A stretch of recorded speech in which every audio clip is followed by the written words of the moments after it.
As I swirl the Cabernet in my glass, I smile at the notification lighting up my phone. Daniel has just transferred another $12,000 from our joint savings to what he thinks is a discreet account. Meanwhile, I'm finalizing the paperwork that will lock him out of every financial asset we share, plus the ones he doesn't realize I control. While he's booking a surprise getaway to Whistler with Olivia using our anniversary fund, I'm orchestrating a financial reckoning that will make the 2008 T crash look like a minor correction. He has absolutely no idea that his supposedly financially dependent wife has been Pacific Northwest Bank's vice president of risk management for the past 4 years. Before we jump back in, tell us where you're tuning in from.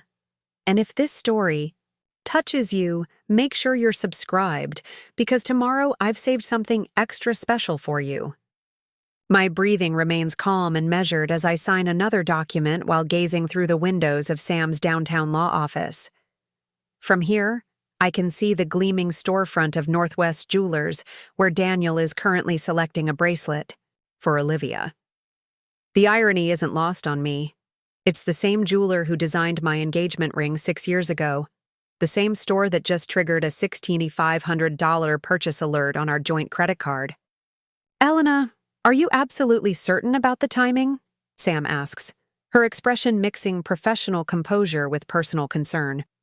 Her sleek glasses reflect the afternoon sunlight as she arranges another stack of legal documents across her mahogany desk. I turn my phone toward her, displaying Daniel's Instagram story posted just 4 minutes ago. Life rewards those who embrace opportunity. Blessed, living my best life. The photo shows a champagne flute in Northwest Jewelers' VIP lounge, his titanium Omega Seamaster visible at the edge of the frame. The watch I surprised him with for his 35th birthday last spring. The timing, I say, signing another paper, with a practiced flourish, is perfect. My phone buzzes with a text from Daniel. Working late tonight, babe. Major client presentation. Don't wait up. Love you. I've archived every message like this from the past 8 months. Each one corresponds precisely with a credit card charge at upscale restaurants, boutique hotels, or designer stores. Charges I've meticulously traced. They align perfectly with Olivia's suddenly lavish Instagram posts, each one subtly hinting at her generous mystery man. What they don't know is that I've been aware for months. Every emergency client dinner, every late-night presentation prep, every suspicious withdrawal from our joint savings, I've documented it all. But unlike most betrayed spouses, I didn't confront him. I didn't dramatically toss his curated wardrobe onto our penthouse balcony or scratch his beloved Tesla. Instead, I did what I do best. I followed the money. This document here, Sam points to a particular page, will trigger the credit freeze once you sign. After that, there's no turning back. I think about this morning, how Daniel kissed my cheek before leaving for work, how he mentioned we should plan that trip to Napa Valley soon. Meanwhile, I'd already seen the Whistler reservations he'd made for next weekend. Not for us, but for him and Olivia, paid for with our anniversary fund. Good, I reply, my signature flowing across. The paper, that's exactly what I want. My phone illuminates with another notification, an Instagram story from Olivia showcasing a distinctive blue jewelry box captioned, "When he knows what you truly deserve." I screenshot it, noting the time and date. It matches perfectly with the purchase notification from our joint account, the one Daniel believes I never check. The forensic audit team will begin Monday morning, Sam explains, organizing the papers. Given what you've already uncovered about the account manipulations, they'll likely find twice as much. They'll find 3 times as much, I correct her, pulling up a folder on my phone. Here's every transaction he's tried to hide through. That shell company he created, Emerald Financial Services, the one where Olivia mysteriously became a financial consultant 3 months ago, despite her only professional experience being a part-time yoga instructor and wannabe influencer. Sam's eyes widen as she scrolls through the documents. This is extraordinarily thorough. I had plenty of free evenings, I say dryly. You know, with all his client meetings. As if on cue, my phone buzzes with a notification from our friend group chat planning a weekend barbecue. Daniel responds immediately. So sorry, everyone. Flying to Portland for an emergency client situation. Catch you next time. I suppress a laugh. I know about that emergency client situation, too. I've seen the hotel reservation in Whistler. First class. Tickets for 2 charged to our joint credit card. Last one, Sam says, sliding the final document across the desk. This initiates the comprehensive asset freeze and triggers the fraud investigation. Once you sign this... I don't hesitate. My signature flows across the page. Years of disappointment and betrayal channeled into each curve and stroke of my pen. Another notification pops up. Daniel going live on Instagram from what's supposedly his client meeting. Northwest Jewelers' distinctive lighting fixtures visible in the background. Let them celebrate, I say, standing and smoothing my silk Burberry dress, the one Daniel bought last month out of guilt. By Monday morning, they'll have a very different story to share. Sam gathers the papers, her expression both impressed and slightly unnerved. You know, in 15 years of handling financial disputes, I've never seen anyone quite as prepared, I suggest, picking up my bag. Or maybe just tired of being underestimated, she replies. As I walk out of the office, my phone buzzes one last time. Daniel sending his nightly check-in. Miss you, beautiful. Can't wait to come home to you. I smile, typing back. Sleep well, darling. Monday's going to be interesting. He'll think, it's just another loving message from his unsuspecting wife. But then again, he always did underestimate me. That's about to become his most expensive mistake. Little does he know, while he's been playing his games, I've been orchestrating a much more elaborate one. 4 years ago, when Pacific Northwest Bank was restructuring their executive team, I was promoted to Vice President of Risk Management. Daniel was too busy networking to attend my celebration dinner. He never bothered to understand what my role actually entailed. He never read the financial disclosure forms, where I declared my position as an executive with oversight of fraud detection and prevention. The same position that gives me backdoor access to every suspicious transaction flagged in our system, including his. Monday morning can't come soon enough. The morning after signing those initial papers, I dress with precision. Theory silk blouse, tailored Hugo Boss suit, and the David Yurman bracelet Daniel's mother gave me last Christmas. The mirror reflects exactly what Daniel expects to see: his perfectly polished wife, the former English literature major he loves to introduce as his beautiful but financially clueless partner at company gatherings.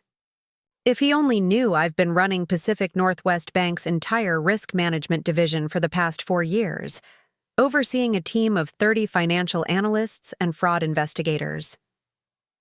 Good morning, honey, I call out as he stumbles into our sleek kitchen, clearly hungover from last night's client meeting. Our espresso machine hums quietly, filling our $2.3 million downtown penthouse with the aroma of his favorite Ethiopian roast. I made your breakfast, I say sweetly. He kisses my cheek, reeking of expensive cologne and guilt. The same cologne I noticed in Olivia's latest Instagram story from their accidental run-in at Nordstrom yesterday. You're too good to me, babe. If only you knew, I think, sliding his coffee across our quartz countertop. The same counter where I sat until 2 a.m. last night on a secure video call with William Chen, our bank's top forensic accountant. William, who nearly spat out his whiskey when I showed him what I'd found in Daniel's private transactions. Another early meeting? I ask innocently, watching him check his phone. His lock screen is still our vacation photo from San Juan Islands last summer, but I know his background is Olivia. I've seen it reflected in his car window when he texts her during our dinner dates. Yeah, the Johnson portfolio is brutal right now. He runs a hand through his perfectly styled hair, distracted. The Johnson portfolio doesn't exist. I confirmed that Johnson and Affiliated moved their business to Wells Fargo 8 months ago. Preparing and narrating this story took us a lot of time, so if you are enjoying it, subscribe to our channel. It means a lot to us. Now back to the story. Don't work too hard, I say, squeezing his shoulder. He doesn't notice me capturing Olivia's message about their lunch plans at the new gastropub in his phone's reflection on our stainless steel refrigerator door. After he leaves, I transform our home office. The framed photos of our wedding at Alki Beach disappear into drawers, replaced by printouts of bank statements, transaction records, and property documents. Sam sits cross-legged on my West Elm rug, surrounded by papers. Jesus Christ, she mutters, holding up a document. Did he really think he could hide these transfers behind a shell company registered in the Cayman Islands? I laugh, but there's no humor in it. He registered it under his childhood goldfish's name, Bubbles Financial Holdings. Sam shakes her head, adding the paper to our growing evidence pile. Men like him always think they're the smartest person in the room. That's because they never bother looking around, I reply, pulling up another document on my laptop. Look. At this, every time he meets Olivia, he files it as a business development expense. 5-star hotels with a woman who's supposedly advising him on marketing strategies, despite not knowing the difference between SEO and a CEO. My phone buzzes, a group text from our friend Rebecca about her upcoming charity fundraiser at the Seattle Art Museum. Daniel responds immediately with another excuse. Olivia, I notice, has already marked herself unavailable on the event's planning committee list. They're getting careless, I observe, adding another screenshot to my collection. Have you talked to Judge Patel yet? Sam asks, referring to our friend who oversees financial dispute cases in King County. I nod, pulling up an encrypted email chain. She's ready. The moment we file on Monday, she'll randomly schedule an emergency hearing about suspicious financial activities. The same hearing that will reveal Olivia's company has been receiving consulting payments since before she even met Daniel. My phone lights up with Daniel's face, his daily check-in call. I answer with practiced cheerfulness, listening to him lie about his lunch meeting while I stare at their restaurant reservation confirmation in my email. The same email account he set up for me thinking I'd only use it for online shopping. Miss you too, honey, I say, watching Sam roll her eyes. Don't forget we have dinner with your parents tonight. He pauses, and I can practically hear him texting Olivia to reschedule. Of course, babe. Wouldn't miss it. After hanging up, I turn to Sam. He'll cancel in about 3 hours, emergency client situation. How can you be so sure? I pull up Olivia's Instagram story from this morning, a cryptic post about a special sunset surprise at the new rooftop bar at the Four Seasons. Because I know their routine better than they do. The rest of the day unfolds like a carefully choreographed ballet. I attend my regular risk management meetings at the bank, make appearances at my usual lunch spots, even get my nails done at the salon where Daniel's sister goes. Everything normal, everything routine. No one would suspect that in my Toomey briefcase, I'm carrying documents that will dismantle a year of Daniel's careful deceptions. Right on schedule at 4:52 p.m., Daniel texts, "Babe, I'm so sorry. Might have to rain check dinner with my parents. Emergency with the Westlake account." I respond with just the right amount of disappointment and understanding, watching through my banking alerts as he makes a dinner reservation at Altura, his and Olivia's favorite spot for their strategy sessions. The Westlake account hasn't scheduled any meetings. I would know. I approved their last loan restructuring. Look what just came in, Sam says, holding up her phone. Olivia's posted a photo of champagne glasses at sunset, the Four Seasons' distinctive Space Needle view unmistakable in the background. Perfect, I say, adding the screenshot to our collection. That receipt will match beautifully with the emergency business dinner he's about to charge to his corporate card. As evening falls, I sit in our meticulously decorated living room, surrounded by evidence of Daniel's double life and my own careful documentation. Every lie, every secret meeting, every hidden transaction, all of it meticulously cataloged and cross-referenced. My phone buzzes with another Instagram notification, Olivia wearing a new rag and bone dress that costs more than her supposed monthly consulting fee, captioned with a single key emoji. I save it to the folder marked Monday and pour myself a glass of Japanese whiskey from the collection Daniel thinks only he has access to in our bar cabinet. Let them have their romantic evening, I murmur, scanning through the latest transaction report William sent over. Let them think they're the clever ones playing their little game of hide-and-seek with the naive wife. I've spent months building this facade of ignorance, and in less than 12 hours, I'll have the pleasure of watching it shatter, along with everything else they thought they could take from me. The forensic accountants finished their preliminary review. Sam calls from the office, her voice tight with disbelief. You're not going to believe what they found in the Emerald financial accounts. I join her, my heels clicking against our Brazilian hardwood floors. On her laptop screen, a complex web of transactions unfolds, a masterpiece of financial deceit that would be almost impressive if it wasn't so staggeringly stupid. He's been transferring money through 3 different shell companies, Sam explains, highlighting various transactions, all registered under variations of his goldfish's name, then funneling it through Olivia's fake consulting firm and into private accounts in the Cayman Islands. I lean closer, a cold smile playing at my lips. Show me the dates of the first transfers. Sam pulls up a timeline, and my smile widens. Just as I thought, he started moving money the day after my promotion to VP was announced in the Seattle Business Journal. He never even bothered to read the article that clearly outlined my role in risk management and fraud prevention. My phone chimes with a message from Daniel's mother. Darling, are you and Daniel still coming for dinner? I've had Maria prepare his favorite salmon. Poor Margaret Mitchell, still believing her son is the same responsible young man who followed his father's footsteps into the business world. Wait until she discovers how her precious boy has been treating our shared finances. What about the bank's fraud prevention protocols? Sam asks, pulling up another document. Section 5, paragraph 2, I quote from memory. Any account holder found to be engaging in activities that indicate deliberate financial concealment can be subjected to immediate account restriction pending full investigation. Sam's eyes gleam. And with Olivia's social media trail, every post, every photo, every location check-in, all matching perfectly with suspicious withdrawals and consulting payments, I confirm, pulling up a carefully curated folder on my laptop.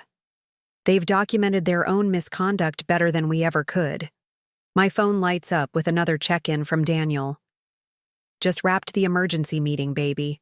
Might be a late one. So much data to review. I text back, don't work? Too hard, darling. Make sure you eat something. Through the window, I can see the lights of the Four Seasons, knowing they're up there right now celebrating what they think is their perfect deception. Daniel probably congratulating himself on how skillfully he's managed to hide his withdrawals. Olivia no doubt already planning how to spend more of our money. Judge Patel just confirmed, Sam says, checking her phone. The moment we file, she'll expedite the hearing. I nod, walking to our floor-to-ceiling windows. The Seattle skyline sparkles back at me, a constellation of lights that seems to mirror the intricate web of evidence we've woven. Elena, Sam's voice turns serious. Are you absolutely sure about the timing? We could wait until after his company's quarterly review next week. His entire executive team will be there. I turn back to her, thinking of the presentation I'd helped Daniel prepare, the one where he intends to announce his bid for the marketing director position, the same presentation where he and Olivia plan to accidentally meet, beginning their public story with a meet-cute his boss would approve of. The timing, I say, picking up another stack of documents, is exactly right. Let him stand in front of his entire company, ready to make his big announcement. Sam raises an eyebrow. Right before Judge Patel's bailiff serves him with the financial freeze papers? Poetic, isn't it? My phone buzzes again. A text from Olivia to our charity committee group. So sorry to miss tomorrow's meeting, everyone. Last-minute client. Emergency! The same meeting where we're supposed to discuss the annual Pacific Northwest Bank Foundation Gala. I add the screenshot to our evidence file, then pull up Daniel's latest credit card statement. The numbers that he thinks only he understands glow on the screen. If he'd ever bothered to really look, he'd have noticed that every large transaction, every unusual transfer, every withdrawal has been flagged in our bank system for the past 4 months. One alert to him, one to the risk management team. Me. I've watched every dollar he's tried to hide, every account he's attempted to obscure, every lie he's built his house of cards upon, all while playing the role he assigned me. The beautiful, naive wife who couldn't possibly understand the complexities of modern finance. His company's leadership meeting just confirmed. Sam checks another message. 9:00 a.m., Monday morning. Daniel is scheduled to present his marketing strategy and announce his bid for the director position. I smile, remembering the fabricated reports he's been working on, the inflated projections he's created to bolster his candidacy. Perfect. That gives Judge Patel's team plenty of time to arrive by 9:30. My phone lights up one final time for the night. Daniel sending a photo of paperwork scattered across what's supposed to be his office desk. Actually, the Four Seasons distinctive stationery visible in the corner. Still grinding, baby. Don't wait up. I text back a single heart emoji, then turn to Sam. Shall we finish preparing his wake-up call? For the next few hours, we meticulously review every document, every piece of evidence, every single detail of what's about to unfold. By the time Sam leaves, the sun is starting to rise over Elliott Bay, painting our living room in shades of gold that match the embossed letterhead of Pacific Northwest Bank. I hear Daniel's key in the door around 5:30 a.m. He tries to be quiet, but his designer loafers still click against the hardwood floors. I'm already in the kitchen, perfectly dressed, makeup flawless, starting the coffee maker. You're up early, he says, trying to hide his surprise and the faint trace of Olivia's signature Joe Malone perfume on his collar. Thought you could use some breakfast after your late night. I smile, sliding him a cup of coffee. Must have been some important client work. You know how it is. He waves vaguely, not meeting my eyes. Sometimes these things can't wait. Oh, darling, I think. Watching him check his phone under the table, no doubt messaging Olivia about their close call. You have no idea how right you are. Just a few more hours until Monday morning when they learn exactly what happens when you mistake silence for ignorance and underestimate the woman you thought you'd fooled. Monday morning dawns clear and bright, the kind of crisp autumn Seattle day that usually has tourists flooding Pike Place Market. I wake up at precisely 6:30 a.m., though I've barely slept. Daniel's side of our restoration hardware bed is empty. He'd left early, eager to prepare for his big presentation to the company leadership. If he only knew what else was being prepared for him. I dress with surgical precision, a charcoal Armani suit, his mother's favorite Jimmy Choo heels, a guilt gift from Daniel after a particularly expensive weekend with Olivia, and his grandmother's pearl necklace, a symbol of family legacy he's about to lose. Every detail matters today. Every piece tells a story. Morning, beautiful. Daniel's voice is unusually chipper when he calls at 7:45 a.m. Just wanted to check you're coming to the presentation, right? Thought you might want to see your husband's big moment. Wouldn't miss it for the world, darling, I reply, watching Sam send confirmation that Judge Patel has arrived at her chambers. Someone should be there to witness everything you deserve. He chuckles, missing my tone completely. That's my girl. See you at 9. I end the call and pull up the security feed from Vertex Technologies' offices. Amazing what being a banking executive grants you access to when your bank handles their corporate accounts. Daniel is already there, practicing his presentation in the conference room mirror, adjusting his Hermes tie with nervous fingers. On another screen, I watch Olivia enter her favorite coffee shop, no doubt planning to celebrate with Daniel after his triumph. Everything's in position, Sam texts. She's already at the courthouse with William, waiting for the perfect moment. Judge Patel is reviewing the final documents now. I check my watch. 8:15 a.m. Time to set the wheels in motion. My first stop is Pacific Northwest Bank's executive floor, where I've been a respected leader since my promotion 4 years ago. Daniel never bothered to visit. Boring bank stuff, he'd called it. His loss. Mrs. Mitchell, Thomas Warren, our CEO, greets me warmly. Everything is prepared as requested. I smile, taking a seat in his sleek office. And the timing? He slides a document across his glass desk. The moment you send the signal, every account Daniel has access to will be flagged for review.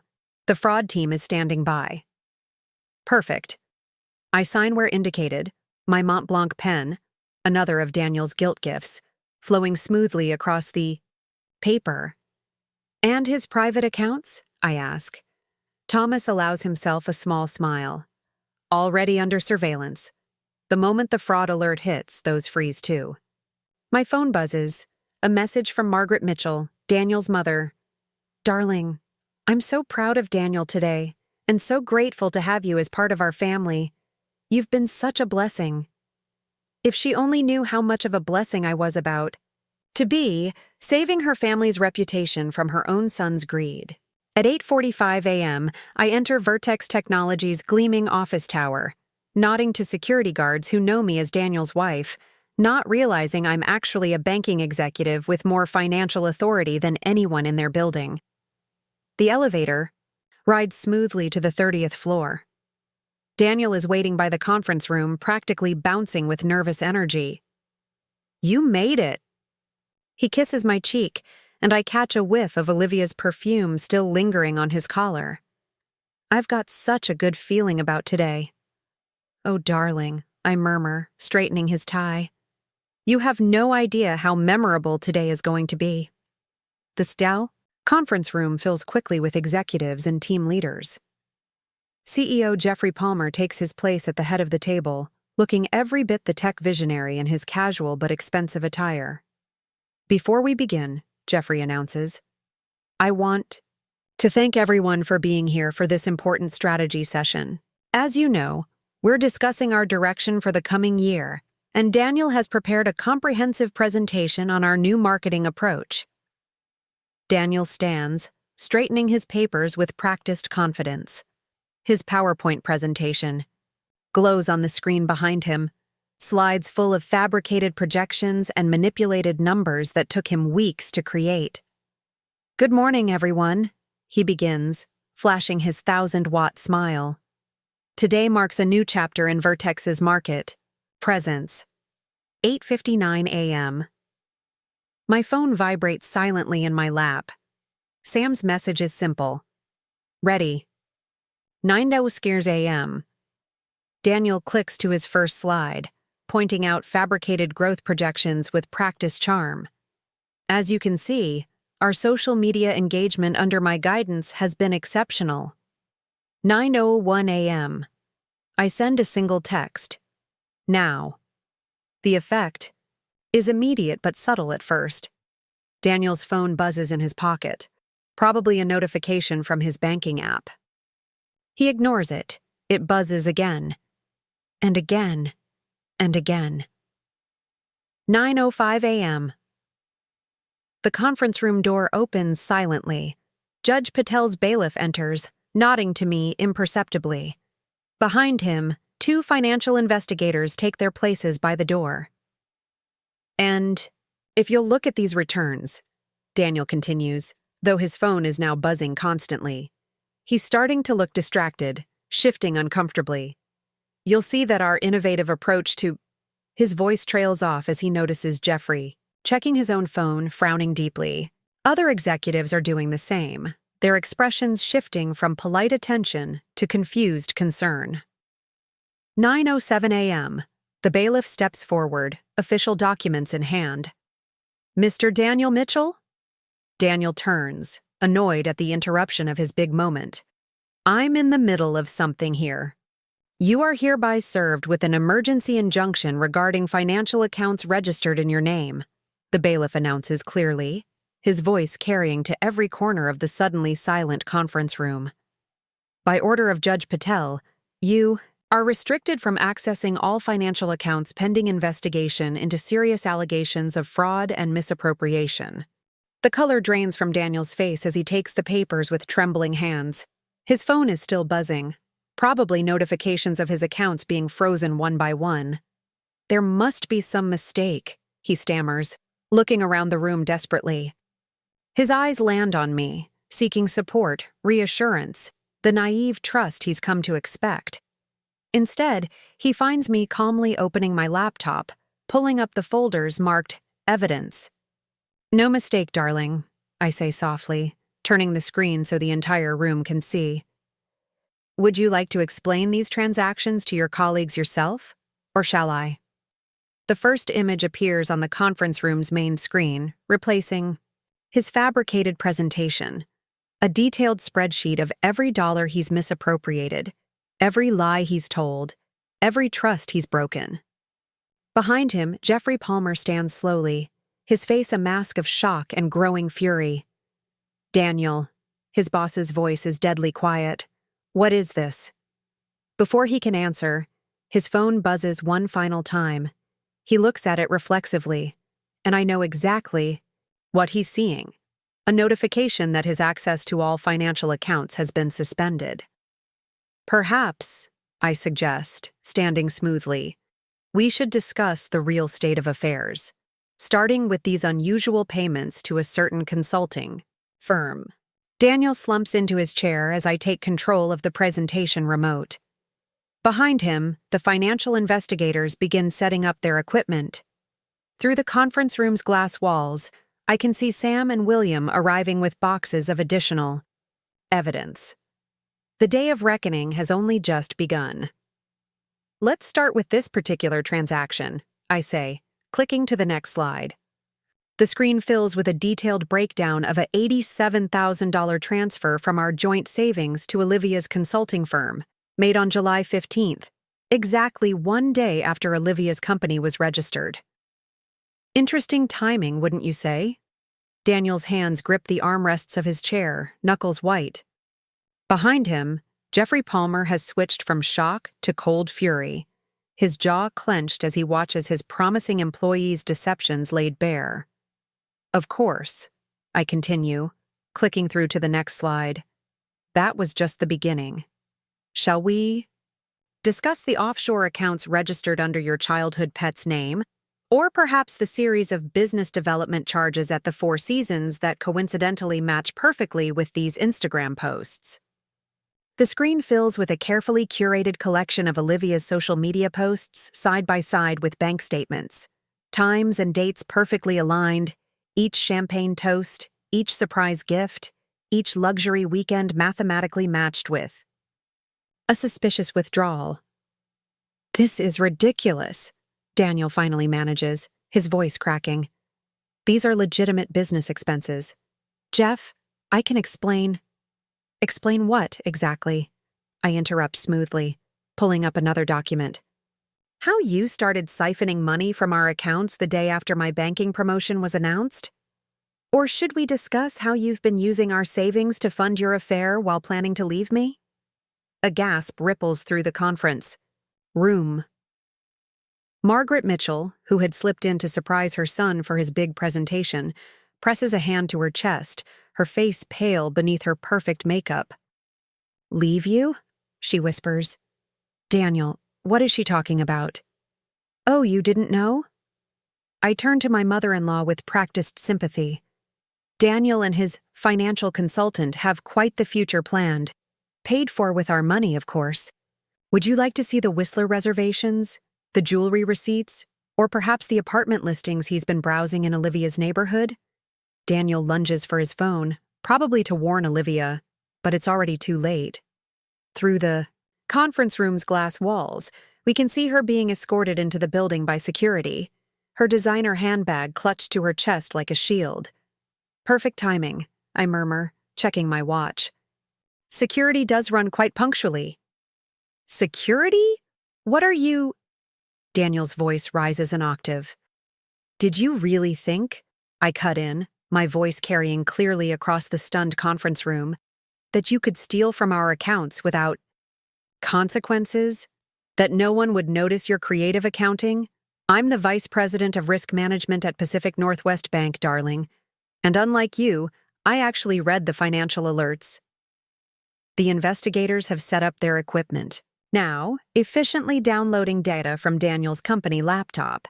Sam stands at the ready with another stack of documents, the complete forensic accounting of every dollar Daniel has misappropriated. Mrs. Mitchell, one of the investigators calls out, we've confirmed the initial findings. The pattern of misappropriation is consistent with your report. Your report? Daniel's head snaps up. Who do you think has been documenting your theft all these months? I ask quietly. Who do you think has been tracking every lie, every secret meeting, every hidden transaction? The wife you thought was too naive to understand finance? The English major you believed would never question your business meetings? His phone buzzes again, probably Olivia being brought to the reception area for questioning. Through the glass, I can see her mascara-streaked face as she realizes the magnitude of their situation. I can fix this.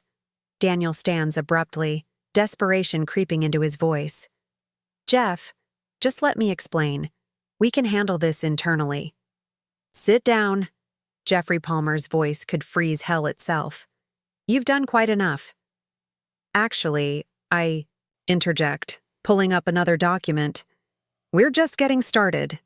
Would anyone like to see the real impact of Daniel's deception on the company's marketing analytics? The ones he's been manipulating while presenting his creative fiction?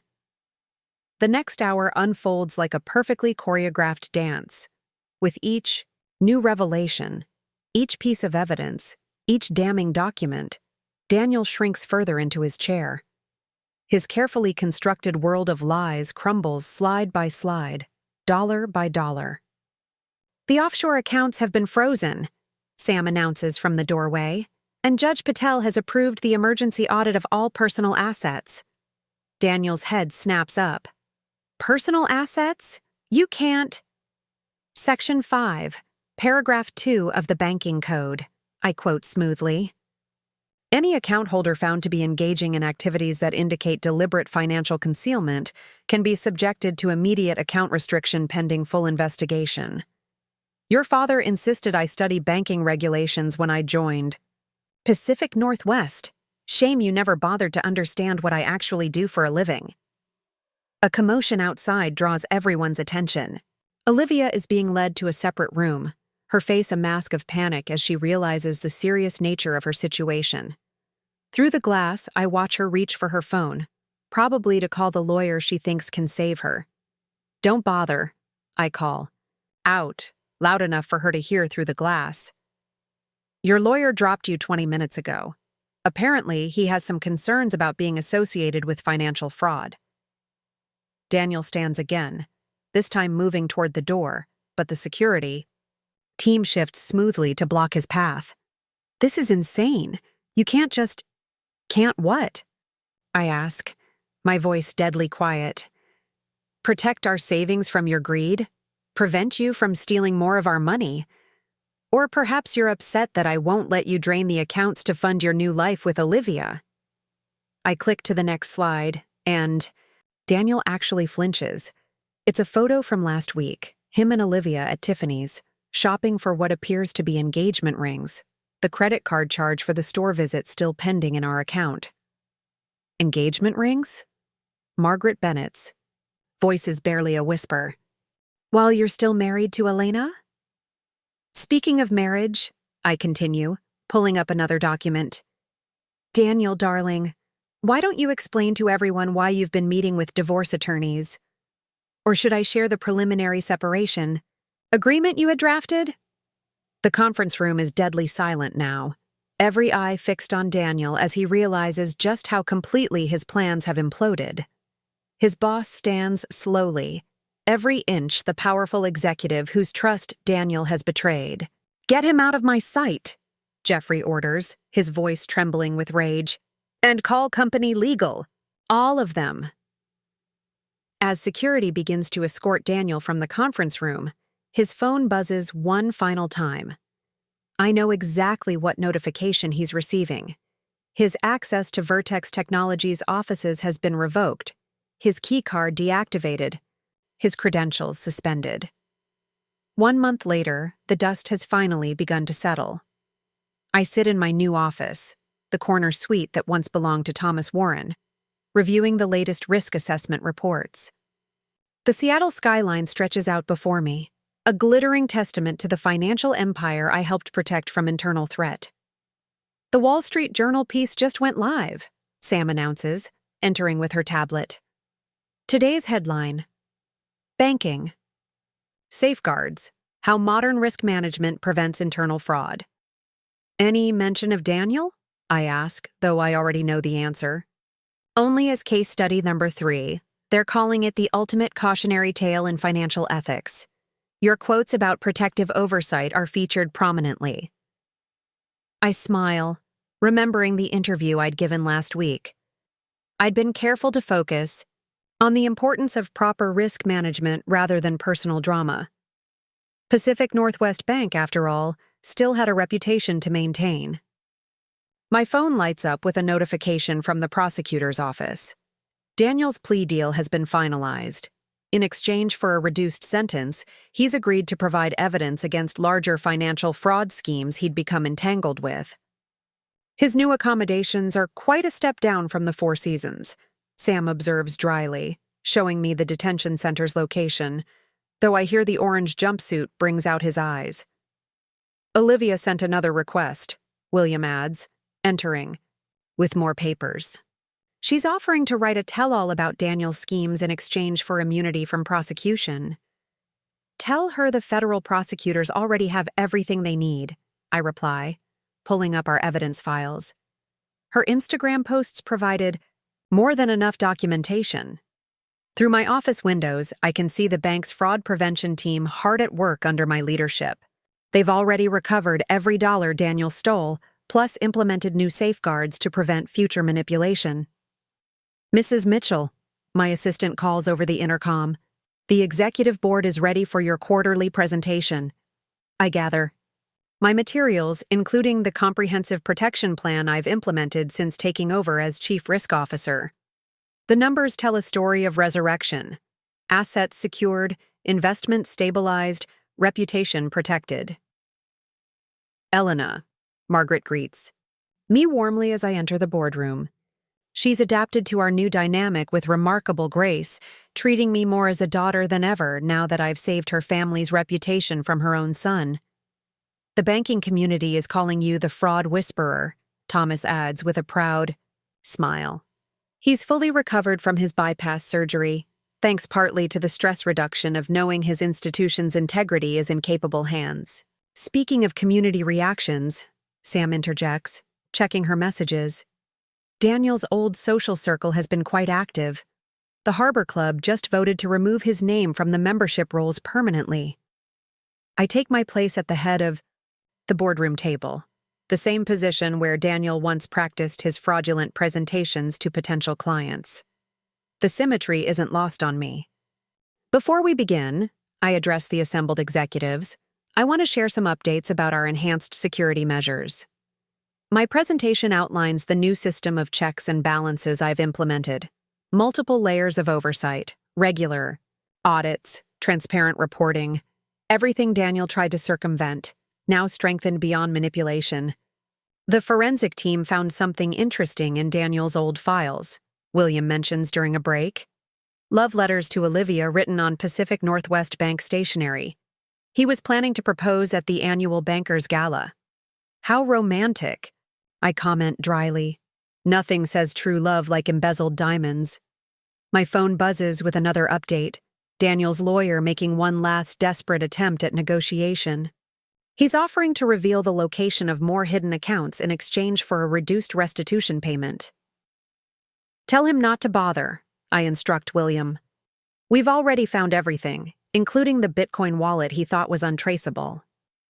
The afternoon brings a steady stream of developments. Daniel's remaining professional memberships canceled, his social media account suspended, his personal credit rating destroyed, his reputation in financial circles irreparable.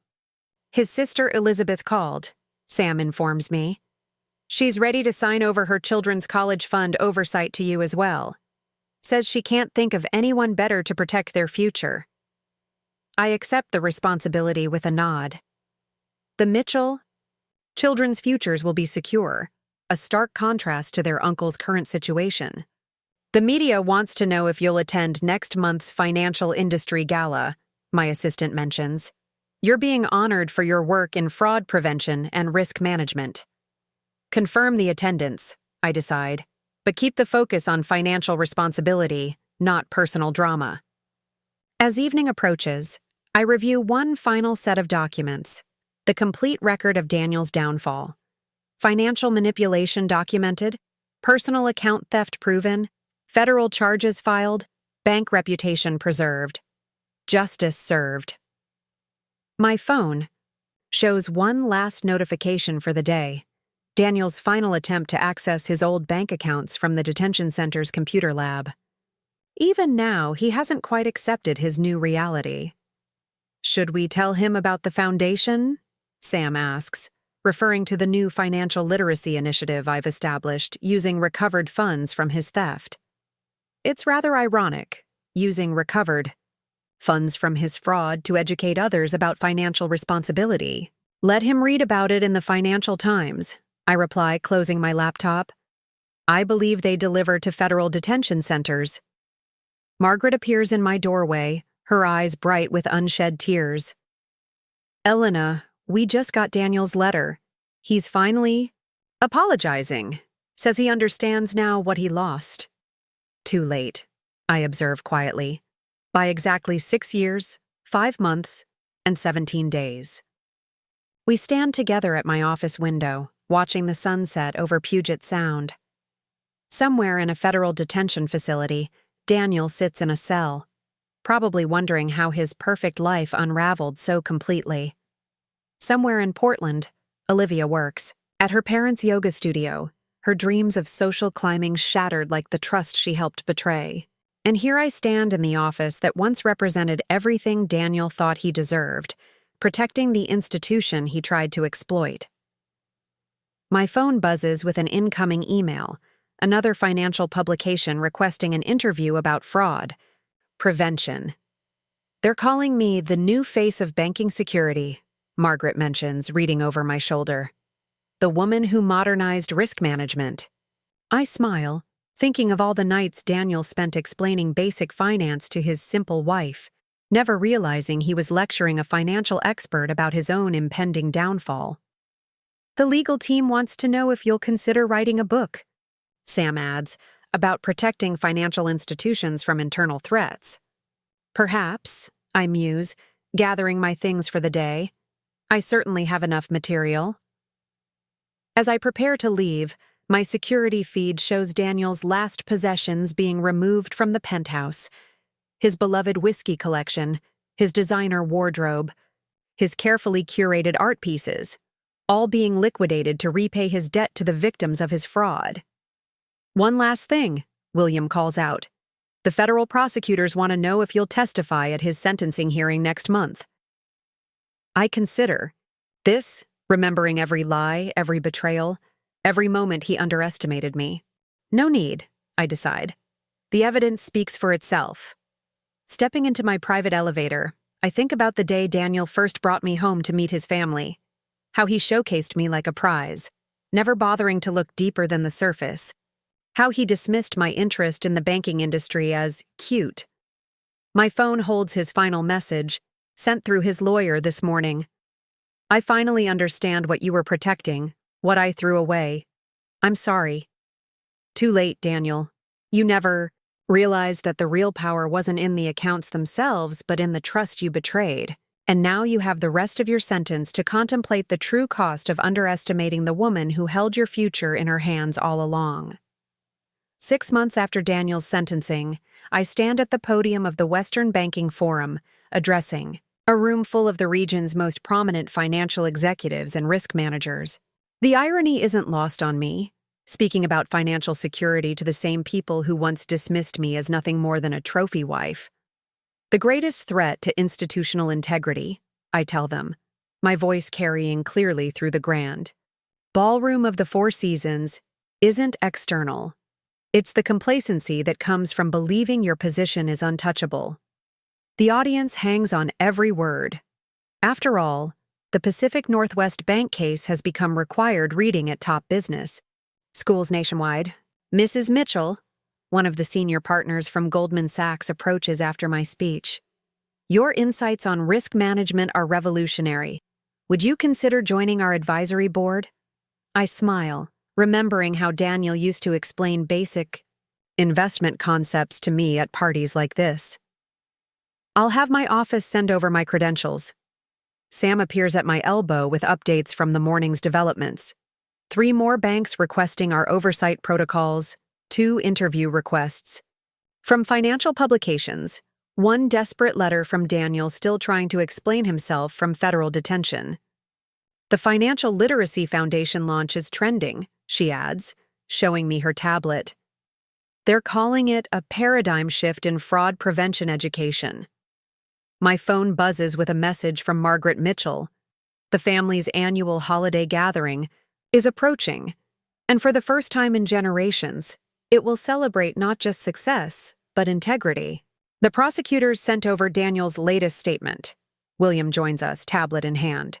He's finally admitted to everything, even the schemes we hadn't uncovered yet. I take the tablet, scanning his confession. The depth of his betrayal still manages to surprise me.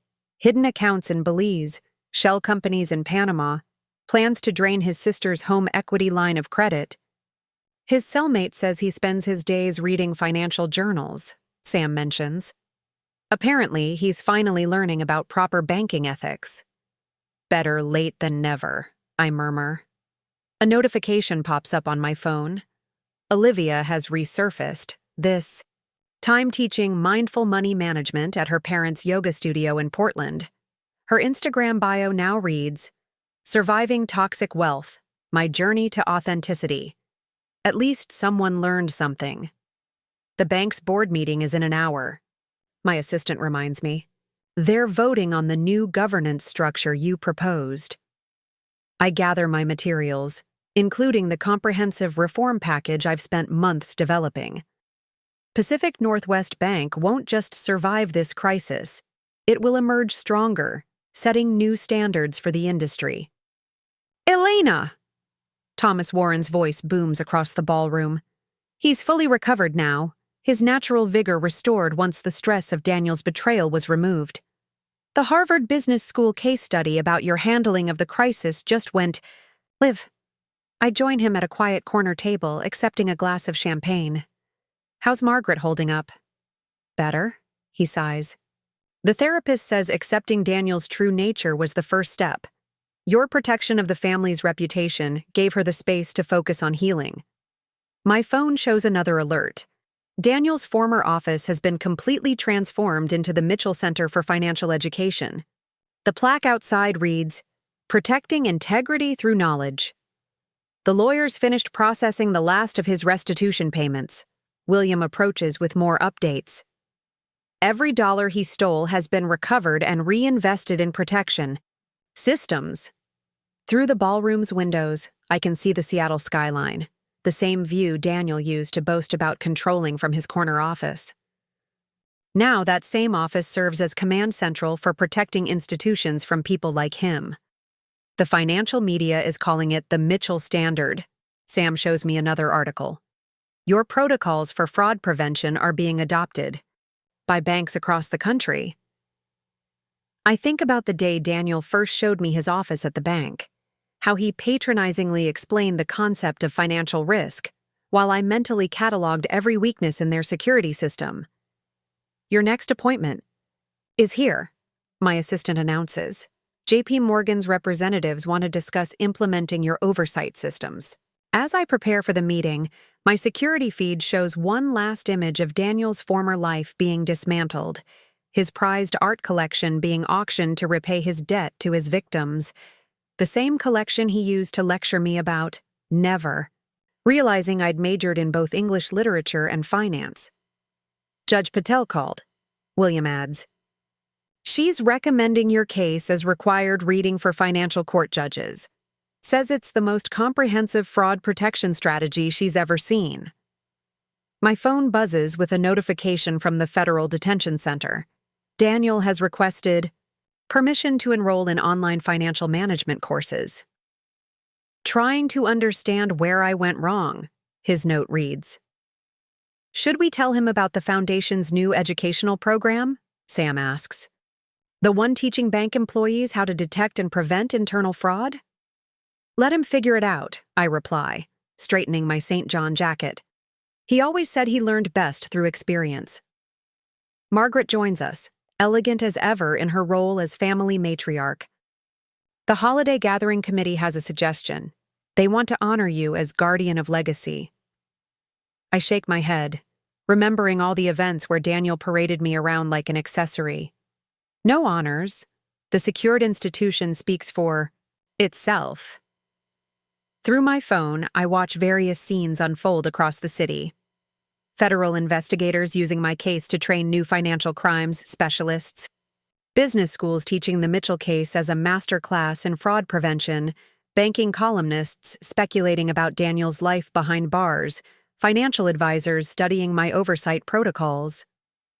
One last thing, Sam calls out as I head to my next meeting. Daniel's old banking club is reopening their membership waitlist. Care to submit his replacement's name? I smile, thinking of all the times he used that club to impress his mistresses, flaunting the wealth he was secretly stealing. I have a better idea. Let's turn it into another foundation office. Something about financial literacy for future generations. The afternoon sun streams through the Four Seasons windows, catching the sapphire on my left hand. Not my engagement ring from Daniel, but my grandmother's ring, a symbol of true family legacy. On my desk, the latest risk assessment reports show growth that would have been impossible under Daniel's manipulation.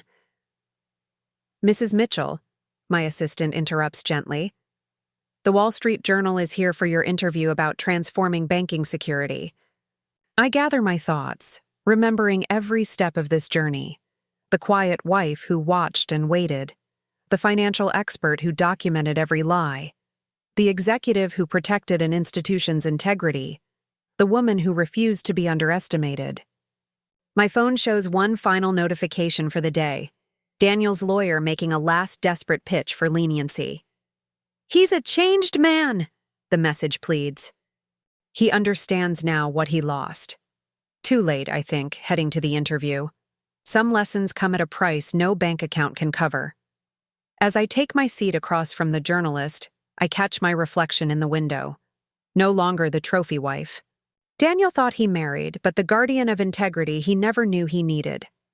The reporter's first question makes me smile. Mrs. Mitchell, how does it feel to have revolutionized financial protection? It feels, I reply, thinking of Daniel. In his cell, finally learning the true meaning of value, exactly like justice. 1 year to the day after Daniel's downfall, I stand in my office at Pacific Northwest Tower, watching the sun rise over Elliott Bay. The view is different from up here, both literally and figuratively. The past year has transformed not just the bank, but the entire landscape of financial risk management. My phone lights up with the morning's first notification. Forbes magazine has just released their annual Power Players issue. The cover story, The Woman Who Changed Banking Security Forever, Elena Mitchell's Revolution. The Times piece just went live too, Sam announces, entering with her signature stack of updates. They're calling you the silent guardian of institutional integrity. I scan the headline, amused by the irony. A year ago, these same publications barely noticed me, just another attractive wife in Seattle's financial circus. Now they're studying my methods in business schools. Daniel's latest letter arrived, William adds quietly, placing a thin envelope on my desk. Unlike his early, desperate pleas, this one is different. A simple handwritten confession of every mistake, every betrayal, every moment of hubris that led to his downfall. He's finally completed the financial ethics program in prison, Sam mentions, checking her tablet. Graduated top of his class, ironically enough. Says he finally understands what he was supposed to be protecting. Through my office windows, I can see the bustling financial district. The same streets where Daniel once strutted like a prince, never realizing he was walking toward his own destruction. Now those same streets are home to a new era of financial governance, shaped by the lessons of his fall. The Mitchell Foundation's annual report is ready for review, my assistant announces. The new financial literacy programs have reached over 15,000 banking employees this year. I take the report, pleased to see the impact of our work. What Daniel tried to exploit has become a beacon of financial wisdom, helping other institutions protect their integrity from similar threats. Margaret's on her way up, William informs me. The family council approved your proposal for the new educational endowment.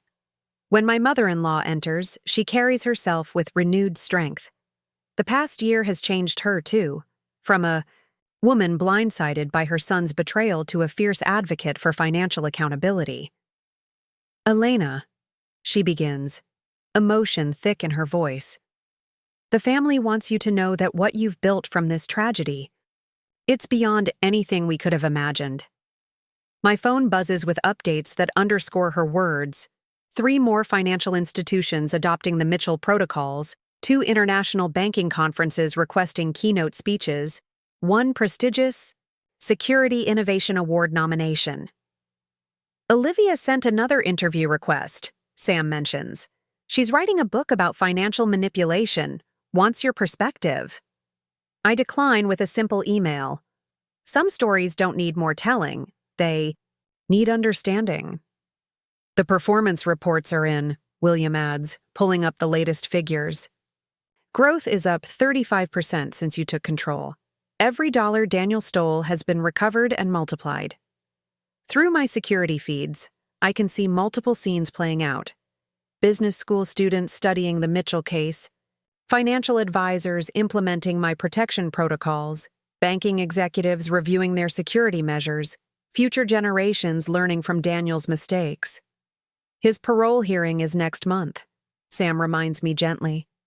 They want to know if you'll submit a statement. I consider this, remembering every step of our journey. The quiet wife who watched and learned, the expert who documented every lie, the guardian who protected an institution, the woman who refused to be underestimated. Send them this, I decide, pulling up the bank's latest performance report. Let the numbers speak for themselves. Margaret touches my arm gently. He asks about you, in his letters. Says he finally understands what he had. Not just the money, but the trust. Some lessons, I reply, watching a new class of risk management associates enter the Mitchell Center for Financial Education below. Come too late to change the past, but early enough to protect the future. My phone shows one final update. Daniel's old office has been completely transformed into a state-of-the-art financial security center. The plaque outside reads, "Protecting Tomorrow's Integrity Today."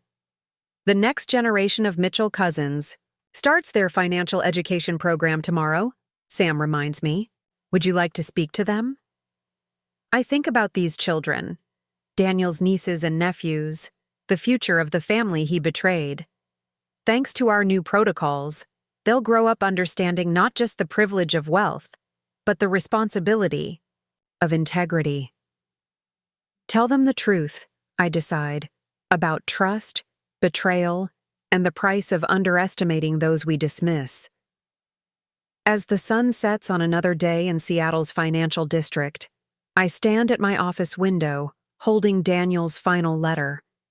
In it, he finally asks the question that took him a fortune and his freedom to understand.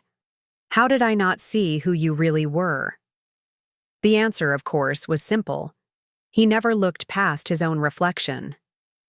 My phone shows one last notification: Pacific. Northwest Bank has just been named a gold standard in financial governance. The institution Daniel tried to exploit has emerged stronger, wiser, and more secure than ever. "Mrs. Mitchell," my assistant calls out, "they're ready for you in the boardroom. The next generation is waiting." I gather my materials, preparing to teach tomorrow's leaders the lessons learned from yesterday's mistakes. Through the window, Seattle glitters like the fortune I protected, beautiful, powerful, and worth every moment of patient waiting. As I head to the boardroom, I pass the wall of banking pioneers. Daniel's portrait has been replaced by something more meaningful, a simple plaque that reads, "True wealth lies not in what we possess, but in what we protect." Some must learn this lesson through loss. Others are chosen to teach it through strength. In the end, Daniel got exactly what he deserved. Time to contemplate the true cost of underestimating a woman he thought he could control. And I got what I earned: a legacy protected, a family restored, and a future secured by the quiet power of patient justice. The story of Pacific Northwest Bank will be told for generations, not as a tragedy of betrayal, but as a testament to the strength that lies in being underestimated. And somewhere in a federal prison cell, Daniel finally understands the most expensive lesson of his life. Sometimes the quietest person in the room is the one you should have feared the most. The morning after signing those initial papers, find myself unexpectedly calm. The storm I've been meticulously planning is about to break, yet I move through our penthouse with the serenity of someone who has already won. I select my armor carefully, a charcoal Donna Karan suit that Daniel once described as too severe for my delicate features. The irony isn't lost on me as I fasten the platinum watch his mother gave me last Christmas. For the woman who gave my son stability. If they only knew. Daniel stumbles from the master bathroom, hair still wet from his shower, the scent of his expensive cologne hanging in the air. He checks his reflection in the mirror, adjusting his tie, practicing what I recognize as his presentation smile. "Big day," he says, catching my eye in the reflection. "Are you sure you want to come? These executive meetings can be pretty boring for non-finance people." I smile, applying a final touch of lipstick. I wouldn't miss it for the world. He seems pleased by this, his ego expanding to fill the room. "Well, you'll get to see your husband shine. The marketing director position is practically mine after this presentation." I hand him his briefcase, the one I'd given him for our anniversary 2 years ago. "I've never doubted your ability to get exactly what you deserve, Daniel." He kisses my cheek, misinterpreting my words entirely. "That's why we work so well together. You've always believed in me." As he heads out the door, promising to meet me at Vertex Technologies, I allow myself a moment of reflection. 4 years of marriage spent being the supportive, slightly naive wife he wanted. 6 months of discovering his betrayals. 3 months of documenting every transaction, every lie, every manipulation. 2 weeks of finalizing my response. And now, just 3 hours until everything changes. I pour myself a cup of coffee and open my laptop, checking that every piece is in place. William has confirmed the forensic accounting team is standing by. Sam has verified Judge Patel's schedule is clear. The banking security team has prepared all the necessary alerts and freezes, ready to be activated on my signal. My phone buzzes with a message from Olivia to the charity committee. "Can't wait to see everyone at the gala planning session next." Week! So many exciting ideas to share. I screenshot it for my files, knowing she'll be canceling that appearance once she realizes what's happening today. Her exciting ideas likely involve spending more of my money Daniel has been steadily funneling to her through his elaborate scheme of fake consulting fees. I finish my coffee and gather my things, making one final call to Thomas Warren, CEO of Pacific Northwest Bank, and my mentor for the past 4 years. "Elena," his voice carries the weight of experience. Everything is in position. Are you absolutely certain about this course of action? The question isn't whether I'm certain, Thomas, I reply, looking out at the Seattle skyline. The question is whether Daniel was certain he could get away with it. He's in for quite a surprise then, Thomas says with grim satisfaction. We'll be monitoring everything from the command center. Good luck. I thank him and end the call, checking my watch. Time to begin. The ride to Vertex Technologies takes exactly 17 minutes. I spend them reviewing mental notes of every expression I need to control, every reaction I need to manage. Daniel believes he's married to a woman incapable of understanding complex financial maneuvers. That misconception has been my greatest advantage. The lobby of Vertex is a monument to modern corporate design, all glass and polished concrete, with the company's distinctive green logo glowing above reception. I'm immediately recognized by the security team, who greet me warmly.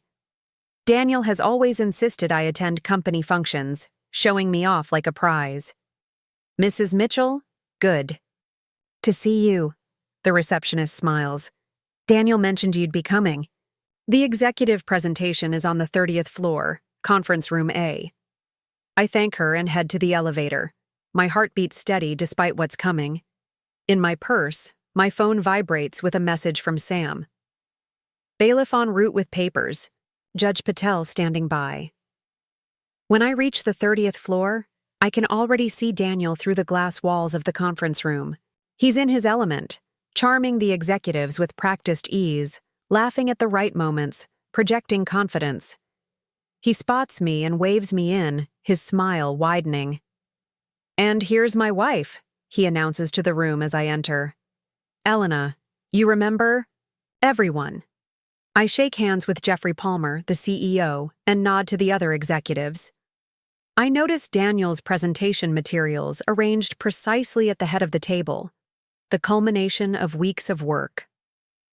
Work I know contains manipulated data, exaggerated projections, and outright fabrications designed to secure his promotion. We're just about to begin, Jeffrey tells me, gesturing to an empty seat.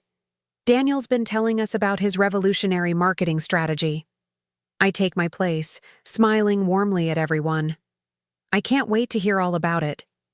Daniel takes his position at the head of the table, clicking to bring up his first slide. I glance at my watch. 8:57 a.m. Just 3 minutes now. Ladies and gentlemen, Daniel begins, his voice carrying that practiced confidence I've heard him rehearse in our bathroom mirror. Today I'm going to show you how Vertex Technologies can dominate the Pacific Northwest market in the next fiscal year. He clicks to his first slide, a graph showing impressive growth projections. Growth I know is based on manipulated numbers and creative accounting.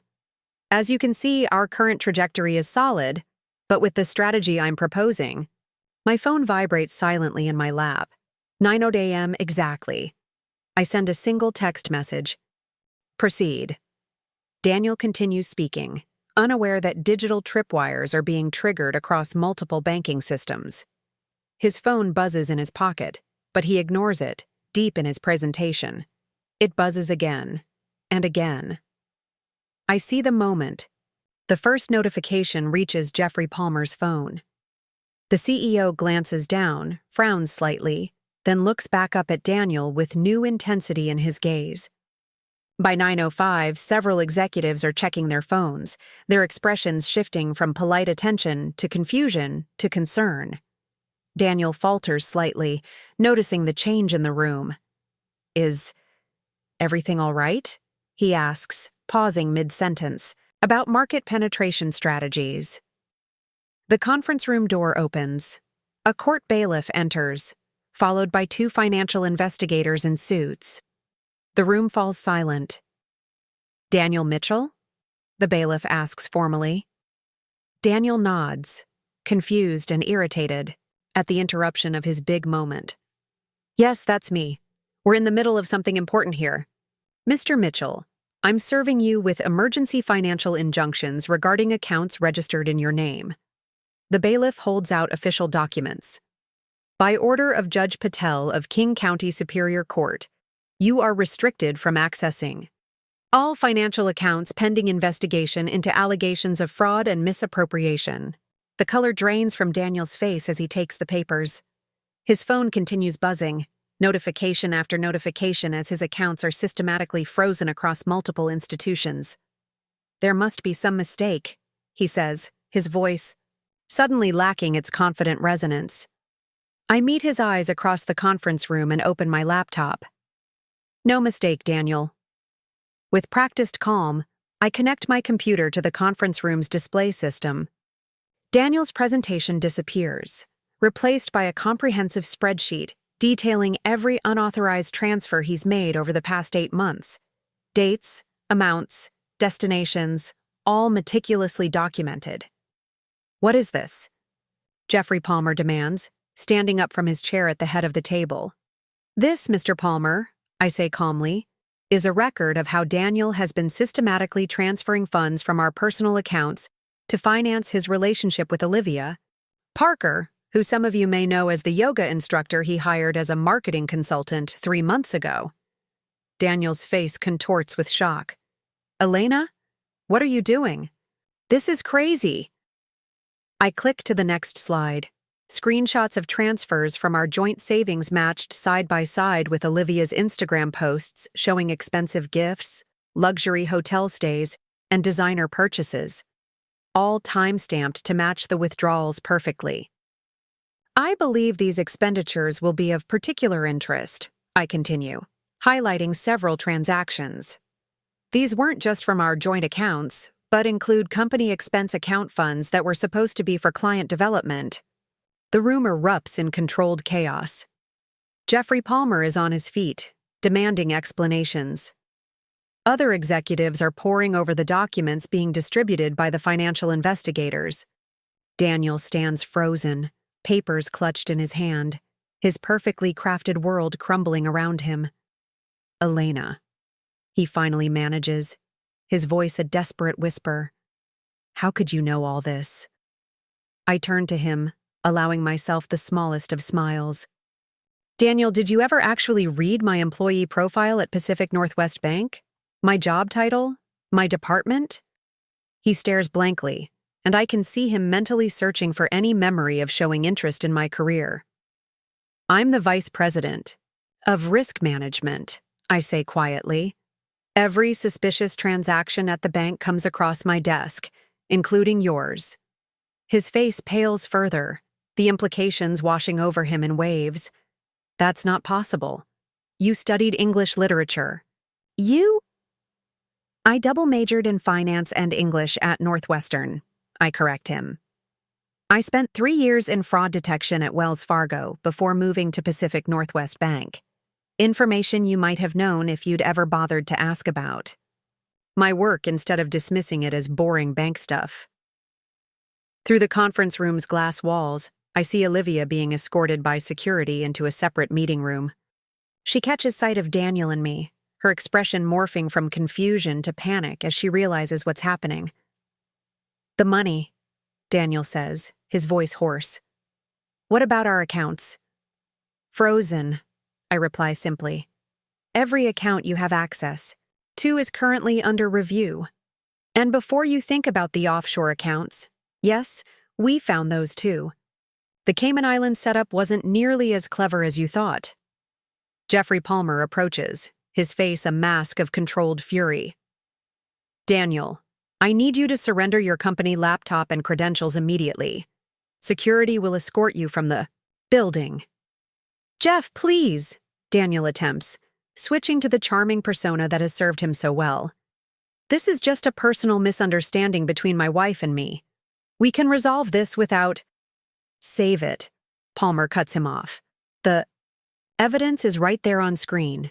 You used company resources to fund your affair and falsified reports to cover your tracks. We'll be conducting a full investigation.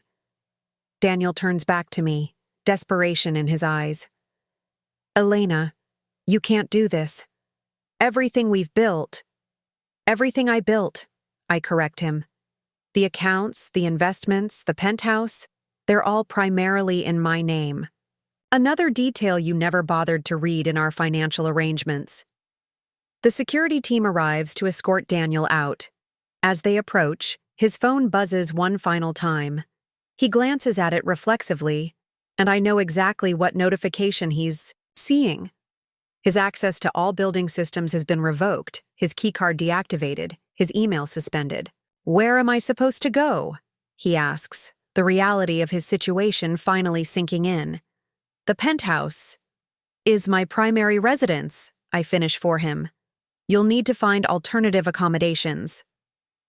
As security leads him toward the door, I call after him. "Oh, and Daniel, I wouldn't try checking into a hotel. Your credit cards have all been suspended." Through the glass, I watch him being led to the elevator, his shoulders slumped, the confident stride replaced by the uncertain gait of a man whose foundations have been pulled out from under him.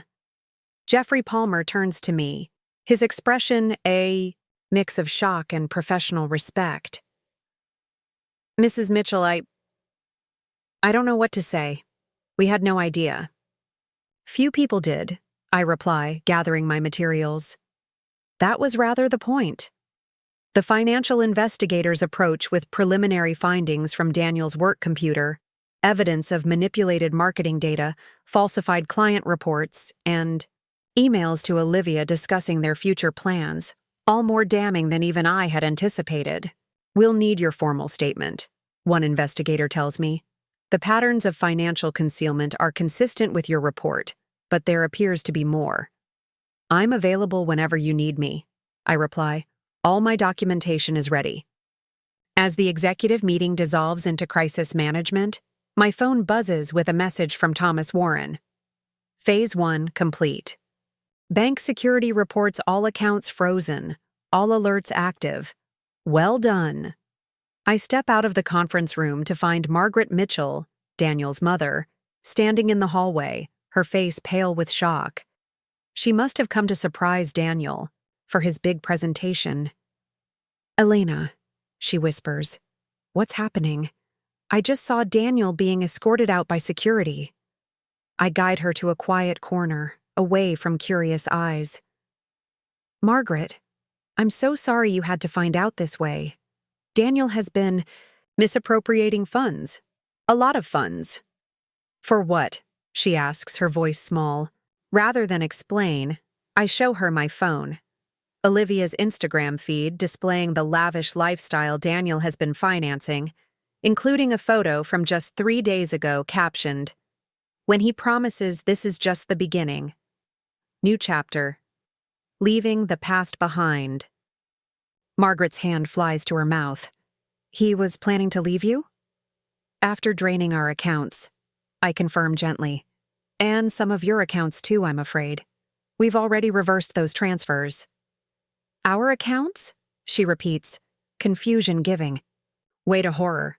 "What do you mean?"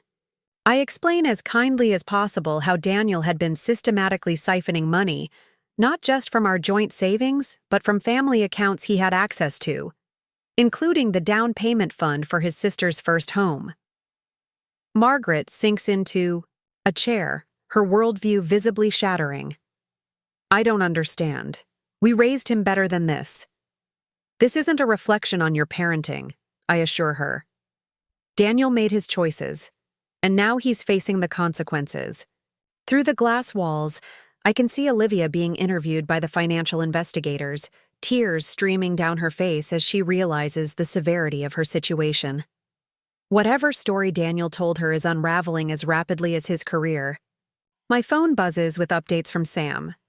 The forensic accounting team has already uncovered 3 more hidden accounts. The bank has initiated full fraud protocols. And Daniel's preliminary statement to security claims complete ignorance of any wrongdoing, a defense contradicted by the mountain of evidence already collected. "What happens now?" Margaret asks, looking lost. "The legal process will take its course," I explain. "The bank has all the documentation needed to recover the funds. But Margaret," I take her hand gently, "you should prepare the family. This will become public soon." She nods slowly, decades of social standing and family reputation weighing on her shoulders. "All these years, we thought he was following in his father's footsteps at the bank. We were so proud. He did follow a path at the bank, I say carefully, just not the one you imagined. Security approaches to inform me that Olivia is asking to speak with me privately. I excuse myself from Margaret, promising to check on her later, and follow the security officer to a small conference room where Olivia waits, her designer outfit contrasting sharply with her tear-streaked face. "Elena," she begins as soon as I enter. "You have to believe me. I had no idea the money was—" I raise a hand to stop her. "Save it, Olivia.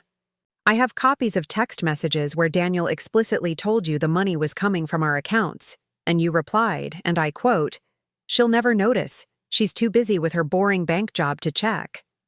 Her mouth opens and closes silently, the practiced innocence evaporating. "But since you're suddenly concerned about the source of funds," I continue, "you should know that the authorities are particularly interested in your consulting company, the one that has no clients except Daniel, no services except cashing, his checks, and no business experience except your yoga certification." "It was his idea," she says quickly. "All of it. The company, the transfers, the offshore accounts." "I know," I reply calmly. "That's why he's in significantly more trouble than you are. But make no mistake, accepting those funds makes you complicit." Her breathing quickens with panic. "What's going to happen to me?" "That depends largely on your cooperation," I explain. "The forensic team needs to trace every dollar. Your complete honesty now might help your situation later." As I leave Olivia, to the investigators, my phone shows a notification from our home security system. Daniel has arrived at the penthouse. Through the camera feed, I watch him frantically packing clothes and personal items, his movements jerky and uncoordinated, so different from his usual measured confidence. I send a text to Sam. "He's at the penthouse, Security Protocol 3. Within moments, I receive confirmation that the building's management has been notified. Daniel will be allowed to collect essential personal items only, under supervision, then escorted from the premises. His access codes will be deactivated when he leaves. Jeffrey Palmer approaches me in the hallway, his expression grave. "Mrs. Mitchell, I want to personally apologize. We had no idea Daniel was using company resources for this." "You couldn't have known," I assure him. "He was quite careful about keeping his professional image spotless." "Not careful enough," Palmer observes. "Your documentation is extraordinarily thorough. May I ask how long you've known?" "About the affair? 6 months," I reply. "About the financial fraud? 3 months. I needed time to document everything properly." He shakes his head in amazement. Most people would have confronted him immediately. "Most people don't work in risk management," I say with a small smile. "Sometimes the longer game yields better results." Palmer studies me with newfound respect. "If you're ever looking for a position outside of banking, Vertex would be fortunate to have someone with your analytical skills and strategic thinking." "Thank you," I reply. "But I'm quite satisfied with my role at Pacific Northwest Bank, particularly now." My phone buzzes with another update. The bank's security team has identified 2 more shell companies Daniel was using to hide funds. They've already frozen the associated accounts and are tracing every transaction. Through the conference room windows, I see the financial investigators boxing up evidence from Daniel's office, his laptop, files, and the flash drive he kept hidden in a fake bottom drawer. The drive I'd discovered months ago and had quietly imaged before returning it exactly as I'd found it. William arrives from the bank, carrying additional documentation for the investigators. He spots me and approaches, lowering his voice. "Elena, the team found evidence that Daniel was planning to leave the country next week. There are emails about property viewings in Vancouver and inquiries about Canadian residency requirements." I nod, unsurprised. "That aligns with the Whistler reservation. He was scouting locations." "There's more," William continues. "He was researching countries with limited extradition agreements with the U.S. This wasn't just about leaving you. He was preparing to disappear with the money. I feel a momentary chill, realizing how close he'd come to executing his plan. If I'd waited even another week to act. The passport alert is already active, William assures me, reading my expression. Border control has been notified. He's not going anywhere. I thank him and step aside to call Margaret, who has returned to her home to begin preparing the family for the news. She answers immediately, her voice steadier now. Elena, I've spoken with Elizabeth. She's in shock about the down payment fund, but relieved you've recovered it. How is she handling the rest of it? I ask. As well as can be expected, Margaret sighs. She always looked up to Daniel. This is difficult for her to process. And Mr. Mitchell? I inquire about Daniel's father, concerned about how this stress might affect his health after his recent surgery. Richard is angry, she says carefully. More angry than I've seen him in 40 years of marriage. He wants to speak with you when you have time. I promise to visit them soon, after the initial legal proceedings are handled. As I end the call, I see Olivia being escorted from the building, clutching her designer handbag like a shield. Our eyes meet briefly through the glass. The hostility in her gaze has been replaced by something else. Fear, certainly, but also a grudging respect. My phone alerts me to another development. The bank's fraud team has discovered that Daniel attempted to access his cryptocurrency accounts from the Vertex building just minutes ago. The attempt was blocked, the transaction recorded, another piece of evidence of his desperate scramble to access hidden funds. I return to the main conference room where Jeffrey Palmer is addressing his executive team about the situation. He pauses when I enter, gesturing for me to join them. Mrs. Mitchell has agreed to help us understand the full scope of Daniel's activities within the company, he explains to the group. Her expertise in financial fraud detection is going to be invaluable as we conduct our internal investigation. I spend the next hour walking them through the warning signs I'd identified in Daniel's work patterns, the inconsistent reporting, the vague client references, the expenses that never quite aligned with business outcomes. Things that might seem minor in isolation, but formed a pattern when viewed collectively. The most effective fraud prevention isn't about catching people in the act, I explain. It's about creating systems where irregularities become visible before significant damage occurs. The executives listen with rapt attention, many taking notes. What began as a personal betrayal has transformed into a professional masterclass in fraud detection. My phone buzzes with a message from the penthouse security team. Daniel has been escorted from the building after collecting essential items. The locks have been changed, his biometric access revoked. Another piece of his life stripped away. As the meeting concludes, Jeffrey Palmer pulls me aside. Elena, I know this is a difficult day, but I have to say, your composure and professionalism are remarkable. Many people would be falling apart under these circumstances. I consider his observation. When you discover someone is systematically betraying your trust, you have two options. React emotionally or respond strategically. I chose the latter. Well, that strategy has saved not just your own finances, but potentially protected our company from significant damage, he acknowledges. Daniel's proposal would have redirected millions in marketing funds into channels he controlled, I confirm, the same pattern he established with our personal accounts. As I gather my things to leave, Sam arrives with news from Judge Patel. The emergency hearing has been scheduled for tomorrow morning. All financial evidence has been secured, all accounts remain frozen, and Daniel's lawyer has already reached out seeking a deal. A deal? I echo, surprised by the audacity. Already? He's offering to provide information about additional accounts in exchange for unfreezing his personal credit cards, Sam explains. Decline, I say firmly. We've already identified the accounts. He's just trying to regain some control. Outside Vertex Tower, I find Margaret waiting by my car, her usual, elegant composure strained but intact. I couldn't just go home, she explains. Not yet.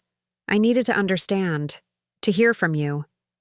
Let's get coffee, I suggest gently, guiding her to a quiet cafe across the street. Once settled with steaming cups before us, Margaret looks at me with new eyes. Not just her son's wife now, but something else entirely.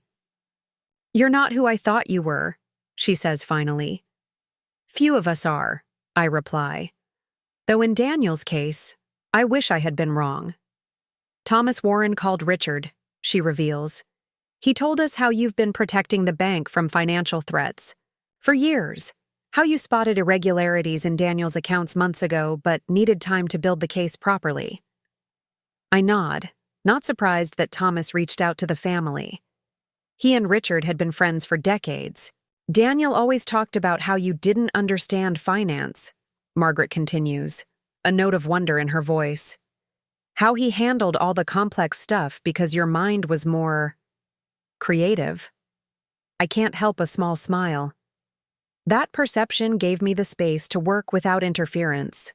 He never questioned why I had access to all our accounts because he assumed I wasn't paying attention to them. Margaret shakes her head slowly. All these years, we thought he was the financial expert in your marriage. He wanted everyone to think that, I observe, including himself. What happens now? She asks, the question heavy with implications beyond just legal proceedings. I consider how to answer, looking out at the Seattle skyline, the same view Daniel would brag about controlling from his office. Now, I say carefully, we all adjust to a new reality, one where the truth is visible rather than hidden. Margaret reaches across the table to take my hand, her wedding ring catching the light. 50 years of marriage to a man who built a legitimate banking career, whose legacy Daniel has now tarnished. Will you be all right? She asks, maternal, concern winning out over her own distress. I squeeze her hand gently. I've been preparing for this moment for months, Margaret. Everything that's happening now is proceeding according to plan. As we finish our coffee, my phone shows a notification. Daniel attempting to check into successively cheaper hotels as his reality deteriorates. The Four Seasons, declined. The Fairmont, declined. The Marriott, declined. Now a budget airport. Motel, paid for with cash borrowed from a former colleague who hasn't yet heard the news. He's trying to find somewhere to stay, I note, showing Margaret the security alerts. She looks torn between maternal instinct and righteous anger. Should we offer him a place? That's entirely your decision, I tell her honestly. But you should know that the legal proceedings are just beginning. The prosecutors will want to establish that he acted alone, without family knowledge or support. She nods slowly, understanding the implications. Opening their home to Daniel now could potentially entangle them in his legal troubles. Richard would never allow it anyway, she sighs. Not after what Daniel did with Elizabeth's house fund. Some lines shouldn't be crossed. As we part ways outside the cafe, Margaret embraces me with unexpected warmth. Elena, I want you to know, whatever happens with Daniel, you're still family to us. The gesture touches me more than I anticipated. Thank you, Margaret. That means a great deal. Back in my car, I check in with the bank's security team. The full audit of all accounts Daniel touched is proceeding, with every transaction being scrutinized. His attempt to access the cryptocurrency wallet has been added to the evidence file, along with his desperate calls to various financial institutions trying to unfreeze his accounts. Sam sends an update on Olivia's testimony. She's provided detailed information about Daniel's promises, plans, and the financial arrangements he described to her. Most damning are the text messages where he explicitly stated his intention to clean out the accounts before Elena notices anything. I drive past the Four Seasons and spot Daniel in the lobby, arguing with the front desk staff as his credit card is declined yet again. He doesn't see me, too absorbed in his collapsing world to notice the black sedan slowing momentarily before continuing down the street. When I arrive at Pacific Northwest Bank, Thomas Warren is waiting in the executive conference room with the full security team. Charts, timelines, and transaction records cover the walls, the complete mapping of Daniel's financial deception. "Elena," Thomas greets me solemnly. "Quite a morning." "Just the beginning," I reply, setting down my bag. "What's our exposure?" "Minimal," he assures me. "We caught it before any institutional funds were compromised. This remains primarily a personal financial crime, though his attempts to establish accounts using bank credentials will add corporate charges." I review the latest findings with the team, answering questions about patterns I'd identified in Daniel's behavior that might help strengthen security protocols for all clients. What began as my personal investigation has evolved into a case study in fraud detection that will protect countless others. My phone rings. Daniel calling from a number I don't recognize, likely a borrowed phone since his has been cut off from our family plan. I let it go to voicemail, then listen to his message. "Elena, please, this is insane. We need to talk. There's been a huge misunderstanding. I can explain everything if you just give me a chance. Call me back, please." I forward the voicemail to the legal team, another piece of evidence showing his attempt to manage the situation rather than take responsibility. Thomas watches me with concern.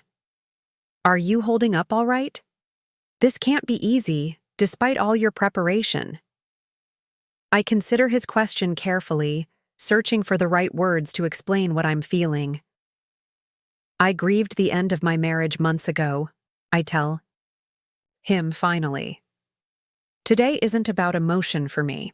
It's about resolution." He nods, understanding. Thomas had mentored me through my entire career at Pacific Northwest Bank, recognizing potential that others overlooked, including my own husband. "The board wants to issue a formal statement," he informs me. "They'd like your input, given your position and personal connection to the situation." We spend the next hour crafting careful language that acknowledges the situation without sensationalizing it. The statement emphasizes the bank's security protocols that identified the irregularities, the swift action taken to protect assets, and the cooperation with authorities, positioning this as proof of our systems working rather than failing. As evening falls over Seattle, I finally return to the penthouse, now emptied of Daniel's presence. The closet where his designer suits once hung is half empty, the bathroom counter missing his expensive grooming products, his office cleared of personal items. The security logs show he tried to return twice more after his supervised visit, each attempt denied by the new access protocols, his desperation growing as his options diminish. I pour myself a glass of the Japanese whiskey he collected, but never actually appreciated, and stand by the floor-to-ceiling windows overlooking the city. Somewhere out there, Daniel is confronting a reality where his charm no longer opens doors. His name no longer commands respect, and his wife is not who he thought she was. My phone shows one last notification for the day. Daniel checking into a youth hostel in the University District, the only accommodation that would accept cash without requiring a credit card. How quickly the mighty fall when their foundation is built on deception. I raise my glass to the Seattle skyline, a silent toast to the truth finally exposed and justice set in motion. Tomorrow will bring more revelations, more consequences, more dismantling of the elaborate fiction Daniel constructed around himself. But tonight, I sleep soundly in the knowledge that sometimes the most devastating power lies not in confrontation, but in quiet observation, in letting someone believe they're the smartest person in the room, while you systematically document every mistake they make. Daniel always underestimated me. That was his first and most expensive error. Tuesday morning dawns with a crystalline clarity that seems almost deliberate, as if the Seattle weather is conspiring to illuminate every detail of Daniel's downfall. I wake before my alarm, the weight of anticipation having kept my sleep light. Today is the emergency hearing before Judge Patel, where the full scope of Daniel's financial manipulations will be officially entered into court record. I dress with careful consideration, a navy acris pantsuit that conveys seriousness without ostentation, pearl earrings that had belonged to my grandmother, minimal makeup. Today isn't about appearances. It's about facts, evidence, and consequences. My phone already shows a stream of updates. The financial press has picked up the story, though the details remain vague. Seattle executive under investigation for financial impropriety. By this afternoon, those headlines will be far more specific, Sam calls as I'm finishing my coffee. Daniel's lawyer has been busy. They've submitted an emergency petition to release funds for basic living expenses. I'm not surprised by this move. What's their justification? They're claiming the freeze is overly broad and causing undue hardship. Apparently, the youth hostel doesn't meet his medical needs. Interesting, I respond. What medical needs weren't disclosed during our marriage? Exactly, Sam says. Judge Patel has already denied the request pending today's hearing. She wants to see the complete financial picture first. I check the security feed from the penthouse lobby. Daniel made another attempt to enter the building at 6:15 a.m., arguing with the doorman about his rights to access his home. The doorman, following the updated security protocols, politely but firmly denied him entry, offering to have any additional personal items collected and delivered to him instead.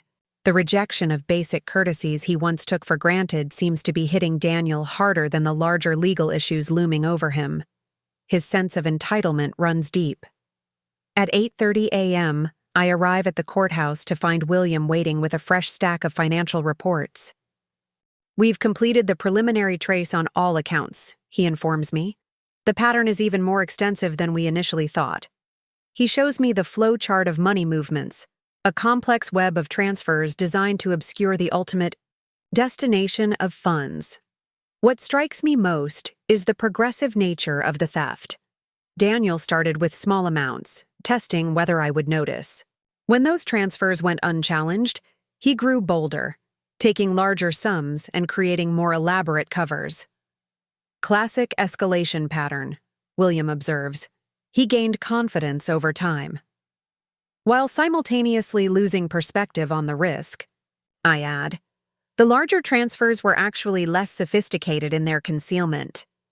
Inside the courtroom, I'm surprised to see Margaret and Richard Mitchell already seated in the gallery. Margaret offers a small wave, her expression a mixture of sorrow and resolve. Richard sits rigidly beside her, his banker's posture intact despite the strain evident in his face. Daniel arrives with his attorney, a silver-haired man named James, Harrington known for representing wealthy clients in financial disputes. Daniel looks markedly different from the confident executive of 2 days ago. His suit is rumpled, his hair lacks its usual perfect styling, and the shadows under his eyes speak of a sleepless night in accommodations far below his accustomed standards. He attempts to catch my eye as he enters, but I focus my attention on the documents before me, denying him even the satisfaction of acknowledgement. From my peripheral vision, I see his parents doing the same, their gazes fixed forward, refusing to offer the comfort of recognition. Judge Patel enters, and the formal proceedings begin. The court-appointed financial examiner presents the preliminary findings, displaying key exhibits on screens visible to everyone in the courtroom. The clinical dissection of Daniel's scheme is devastating in its precision. Each transaction traced, each deception mapped, each lie exposed. As you can see, Your Honor, the examiner explains, highlighting a particular series of transfers, Mr. Mitchell created a sophisticated layering technique to obscure the movement of funds from joint accounts to accounts controlled solely by him and subsequently to the consulting firm nominally operated by Ms. Parker. Daniel shifts uncomfortably in his seat as the examiner continues. What's particularly notable is the escalation pattern. The initial transfers in March were relatively modest, $5,000 to $10,000, but by August, we see transfers exceeding $50,000, culminating in the attempted withdrawal of $87,000 last week. Judge Patel, a sharp-eyed woman with 30 years of financial cases behind her, asks pointed questions about specific transactions. Each answer further erodes any possibility of Daniel claiming ignorance or mistake. "And these offshore accounts in the Cayman Islands?" she inquires. "When were they established?" "The first was created in April, Your Honor, just days after Mrs. Mitchell received her promotion to vice president at Pacific Northwest Bank. 2 additional accounts were established in June and August, respectively." I feel rather than see Daniel's gaze snap to me at the mention of my promotion, a professional advancement he had dismissed as some title change, without bothering to understand its significance or authority. When it's my turn to provide testimony, I approach the witness stand with calm professionalism. Daniel's attorney watches me carefully, no doubt looking for signs of emotional vendetta that might undermine the case against his client. He finds none. I present my evidence methodically, explaining how I first noticed irregularities in our accounts, how I began documenting patterns, and how I correlated financial movements with Daniel's schedule and Olivia's social media activity. "Mrs. Mitchell," Judge Patel asks, "given your position at Pacific Northwest Bank, why did you wait to report these discrepancies?" "I needed to establish whether these were isolated incidents or part of a pattern," I explain. "Banking regulations require thorough documentation before formal action. Moving prematurely would have potentially allowed accounts to be emptied before they could be secured." Daniel's attorney rises for cross-examination, his strategy immediately apparent. "Mrs. Mitchell, isn't it true that you and your husband were experiencing marital difficulties prior to these allegations?" "Objection," Sam interjects from beside me. "Relevance." "I'm establishing potential motivation for these accusations, Your Honor," Harrington argues smoothly. "I'll allow it." Judge Patel decides, "But keep it focused, counselor." I meet Harrington's gaze steadily. "Mr. Mitchell and I maintained what appeared to be a normal marital relationship until I discovered financial irregularities. Any difficulties stemmed from his undisclosed activities, not the reverse." Harrington shifts tactics. "You gained access to financial records through your position at the bank. Isn't that a conflict of interest?" "No," I reply calmly.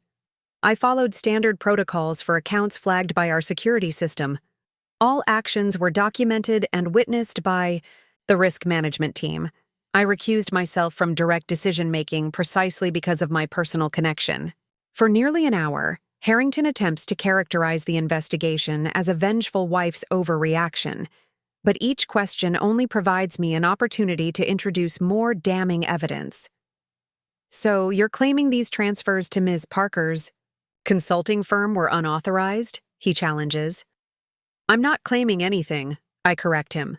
"The evidence shows that Mr. Mitchell created a shell company registered in Ms. Parker's name 3 days after meeting her, began transferring funds to that company without proper documentation or services rendered, and concealed these transfers through multiple accounts designed to obscure their destination.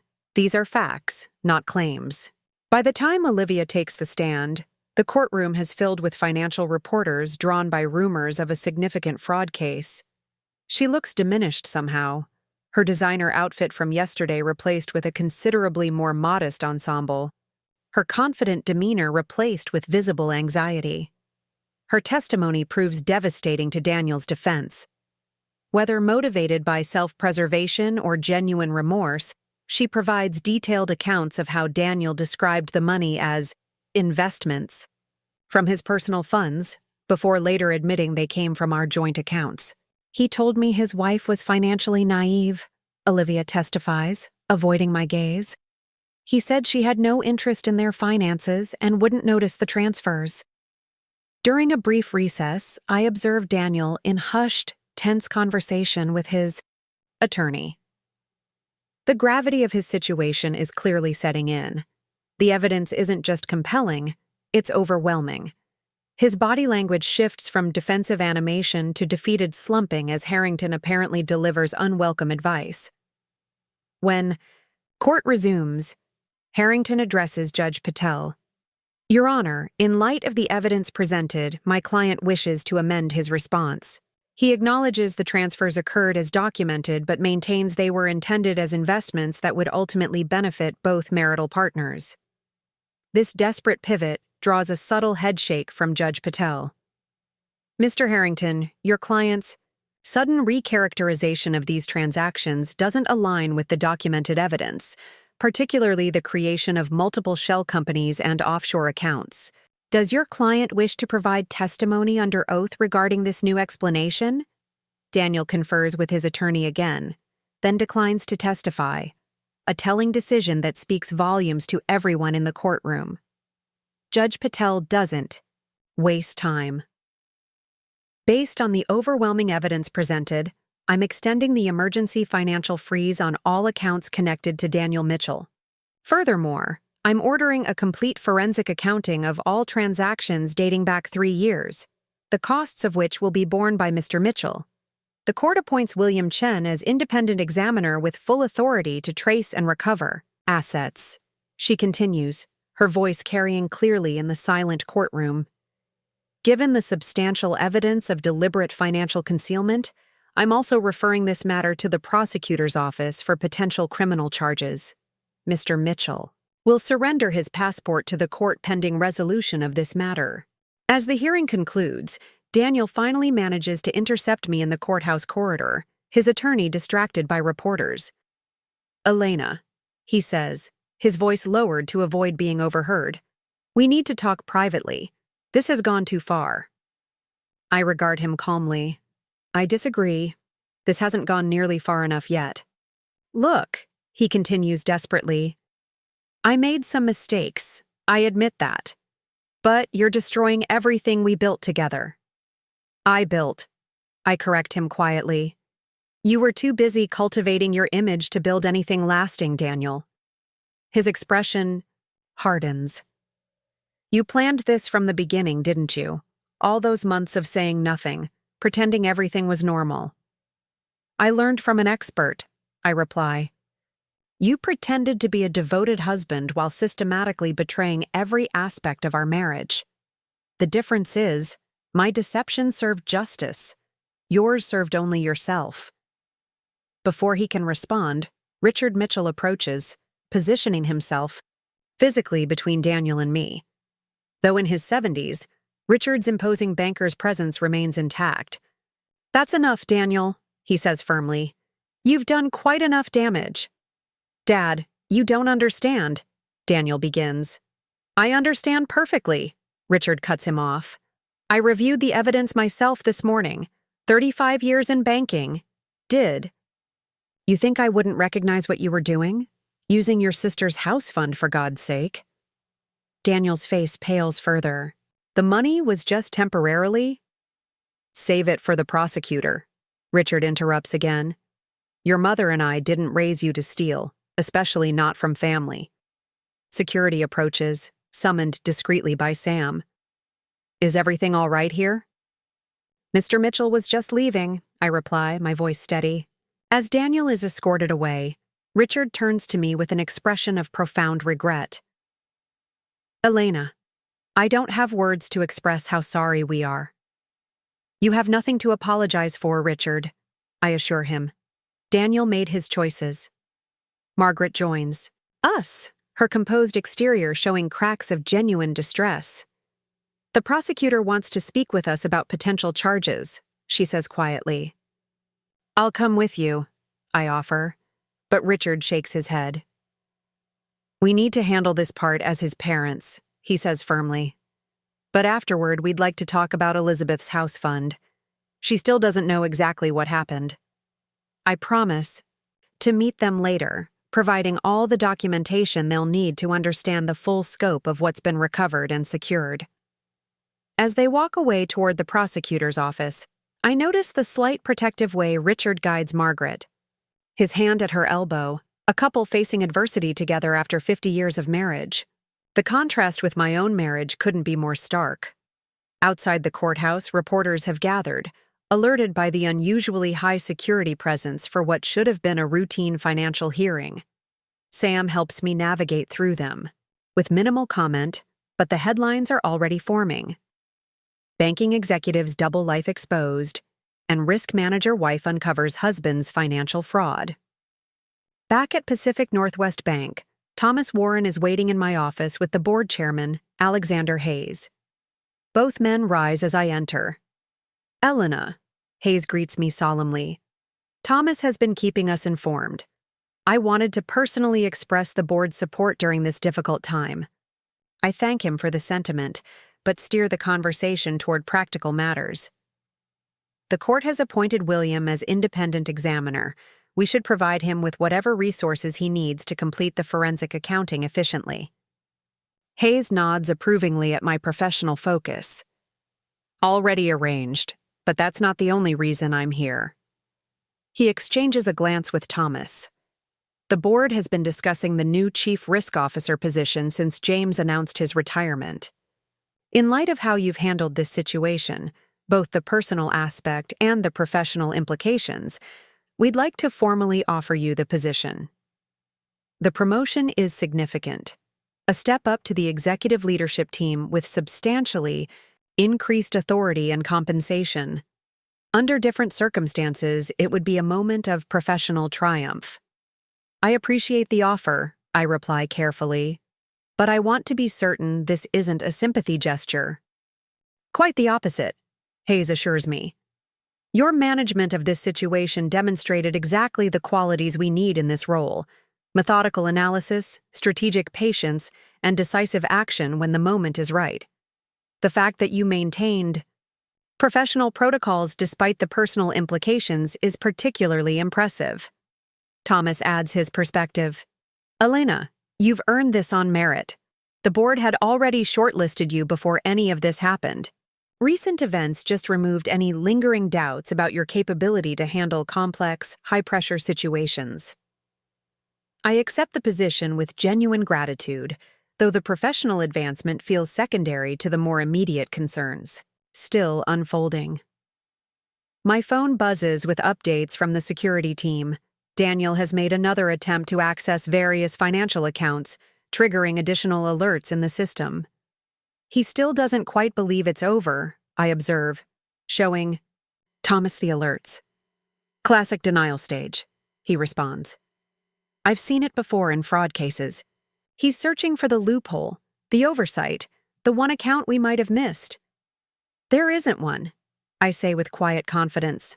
"He'll figure that out eventually," Thomas agrees. "The question is how much more damage he'll do to himself in the process." By mid-afternoon, the financial community is buzzing with the story. Former colleagues reach out with messages of support, some expressing shock, others admitting they'd always found Daniel's financial success suspiciously rapid for someone with his qualifications and experience. The most surprising call comes from James Harrington, Daniel's attorney. "Mrs. Mitchell," he begins formally, "I'm calling regarding a settlement proposal." "I wasn't aware we were negotiating," I reply, putting the call on speaker so Sam can listen. My client recognizes the strength of the evidence against him and wishes to resolve this matter as expeditiously as possible, Harrington continues. He's prepared to provide a full accounting of all financial activities and return all disputed funds in exchange for your agreement not to pursue criminal charges. Sam and I exchange glances. The desperation behind this offer is transparent. "Mr. Harrington," I respond, "your client's actions potentially violated multiple banking regulations and fraud statutes. Those aren't matters I can simply agree to overlook, even if I were inclined to do so." "Perhaps I wasn't clear," he persists. "My client is willing to accept full financial responsibility. He's merely seeking to avoid incarceration." "That decision lies with the prosecutor's office," I remind him. "Your client's cooperation will certainly be a factor in their consideration, but that cooperation should be offered unconditionally if it's genuine." After Harrington's call ends, Sam looks at me with quiet admiration. "You're not even tempted by the offer?" I consider the question carefully. What would I be gaining?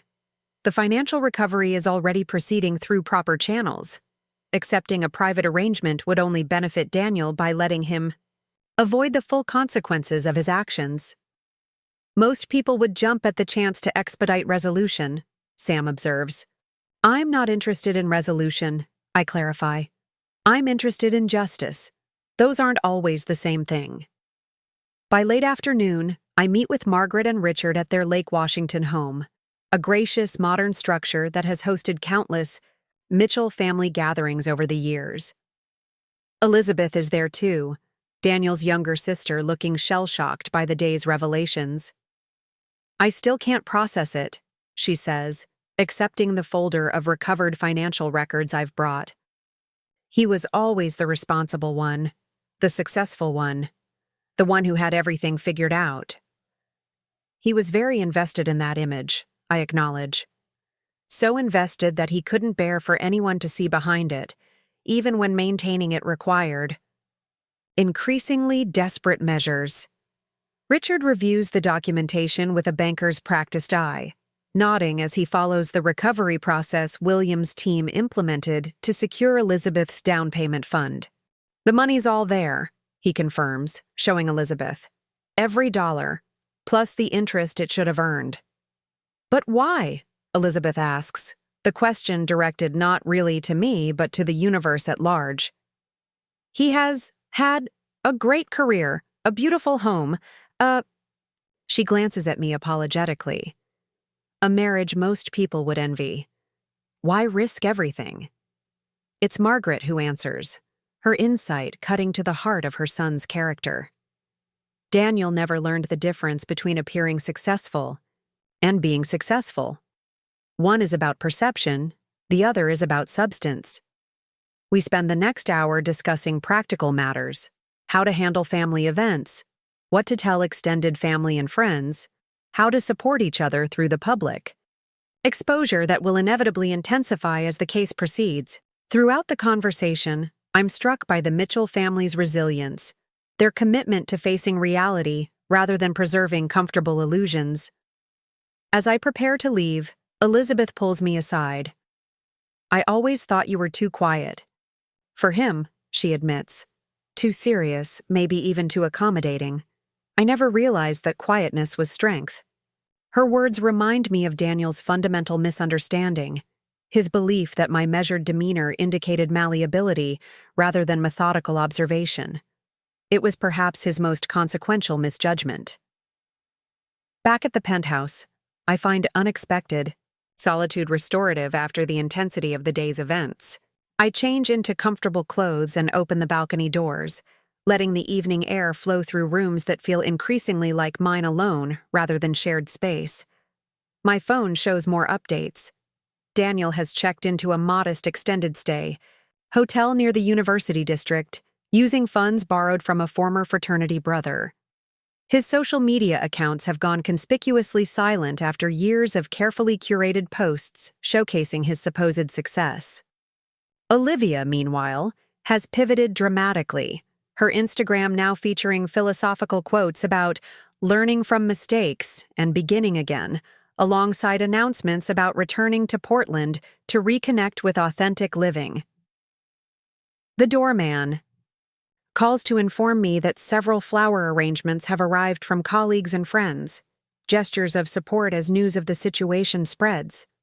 I ask him to deliver them to the children's ward at the nearby hospital instead. The last thing I want is visual reminders of what others perceive as my personal tragedy scattered throughout my home. Sam sends the latest media roundup. The story has moved from financial news to mainstream coverage, with all the simplification and sensationalism that entails. Most reports cast it as a straightforward tale of betrayal and revenge, missing the methodical professional process that actually led to today's outcomes. I pour a glass of wine and step onto the balcony, gazing at the Seattle skyline now glittering with evening lights. Somewhere out there, Daniel is confronting a reality where his carefully constructed facade has been completely stripped away, leaving him to face the person he actually is rather than the person he pretended to be. My phone rings, Daniel calling, from yet another unfamiliar number. I let it go to voicemail, then listen to his message. Elena, please, this has gone far enough. You've made your point. I've learned my lesson, But destroying my life completely won't undo what happened. We could start over. Rebuild together. I know I made terrible mistakes, but everyone deserves a second chance. Call me back, please. The desperation in his voice is genuine, but so is the fundamental self-absorption. Even now, facing the consequences of actions entirely his own, he frames the situation as something I'm doing to him rather than something he did to himself. His notion of starting over conveniently ignores the systematic betrayal that shattered the foundation of our marriage. I forward the voicemail to Sam for the legal record, then return to the balcony, letting the cool evening air clear away the lingering echo of Daniel's voice. Tomorrow will bring more developments, more consequences, unfolding from choices made long before today. But tonight, in this moment of hard-won solitude, I find something that has been missing for months during my careful documentation of Daniel's betrayal. Peace. Not the peace of resolution that remains distant with legal proceedings just beginning. Not even the peace of vindication, though the evidence has proven every suspicion correct. Rather, it's the deeper peace that comes from finally acting in alignment with truth after months of strategic patience. Daniel chose deception because it served his immediate desires. I chose documentation because it served eventual justice. The difference between those approaches reveals everything about why our marriage was doomed long before I discovered his financial infidelity. As night settles over Seattle, I raise my glass in a silent toast to the power of patient observation, the quiet strength that Daniel mistook for weakness until it became the instrument of his undoing. 2 months after the hearing, I stand at the podium of the Northwestern Banking Association's annual conference. The audience of 300 financial professionals listens intently as I discuss the implementation of advanced fraud detection systems. What began as my personal ordeal has transformed into a professional case study that's reshaping risk management protocols across the industry. The most effective security measures, I explain, aren't just technological, they're psychological. Understanding behavior patterns reveals vulnerabilities that no algorithm can detect on its own. From the corner of my eye, I spot Thomas Warren nodding approvingly in the front row. Since my promotion to Chief Risk Officer, we've completely restructured the bank's fraud prevention department, creating multi-layered detection systems that have already identified 2 major potential frauds before significant losses occurred. After my presentation, financial executives crowd around, eager to discuss implementation strategies for their own institutions. A woman from Chase Manhattan pulls me aside. "That was extraordinary," she says. "But I have to ask, how did you maintain your professional detachment during such a personal betrayal?" It's a question I've been asked repeatedly since the case became public. My answer has evolved with time and reflection. I separated the emotional response from the professional obligation, I tell her. One I processed privately, the other I executed methodically. What I don't say is how those sleepless nights of documentation became a form of emotional processing in themselves. Each transaction recorded a step toward accepting the reality of my marriage's disintegration. Back at my office, Sam waits, with updates on Daniel's case. The criminal proceedings have advanced steadily, with the prosecutor building on the foundation of evidence we provided. "He's agreed to a plea deal," Sam announces. 5 years with possibility of parole after 3, plus full restitution to all affected accounts. I received this news with complex emotions. The sentence seemed simultaneously severe and insufficient for the breach of trust that extended far beyond financial damage. "And Olivia?" I ask. 18 months probation and community service. Her cooperation was substantial, and the prosecutor believed she was genuinely unaware of the extent of Daniel's deception, at least initially. I nod unsurprised. Olivia had been fooled by Daniel too, albeit in different ways than I had been. In the weeks following the hearing, she'd reached out through her attorney with a handwritten apology that seemed sincere in its remorse, if belated in its conscience. My phone rings. Margaret Mitchell calling.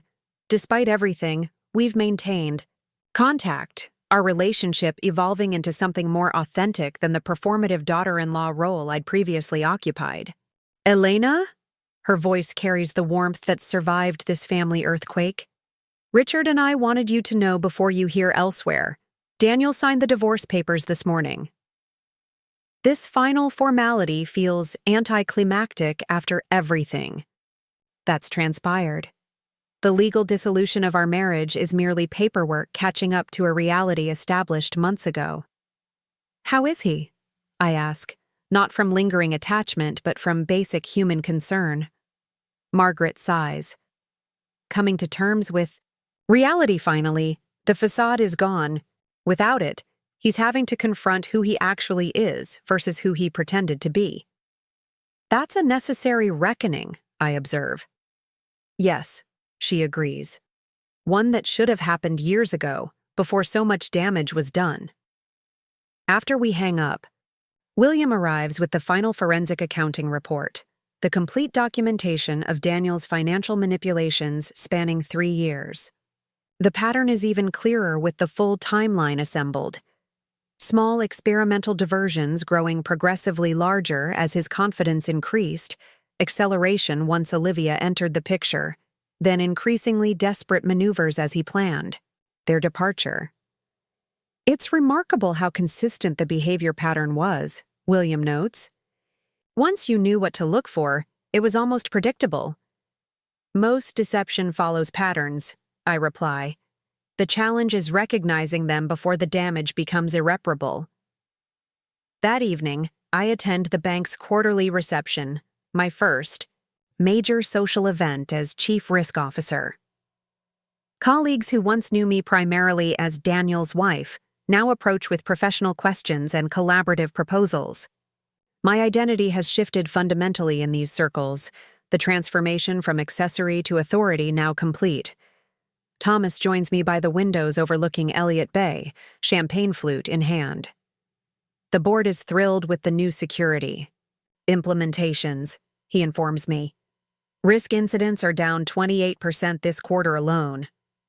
And the Mitchell case study materials are being incorporated into training at 3 major banks, I add. Something good coming from something broken. Thomas studies me with the perceptive gaze that first identified my potential years ago. You know, when I recruited you from Wells Fargo, Daniel came to my office. This is news to me. Oh? He wanted to ensure there wouldn't be awkwardness with his wife working at his bank. Thomas shakes his head at the memory. I told him you'd been hired strictly on merit and would advance on the same basis. He seemed satisfied, even amused by the idea. He never mentioned that conversation, I note, though it perfectly aligns with Daniel's character. His need to position himself as the gatekeeper to opportunities that were actually earned through my own capabilities. I doubt he remembered it, Thomas replies.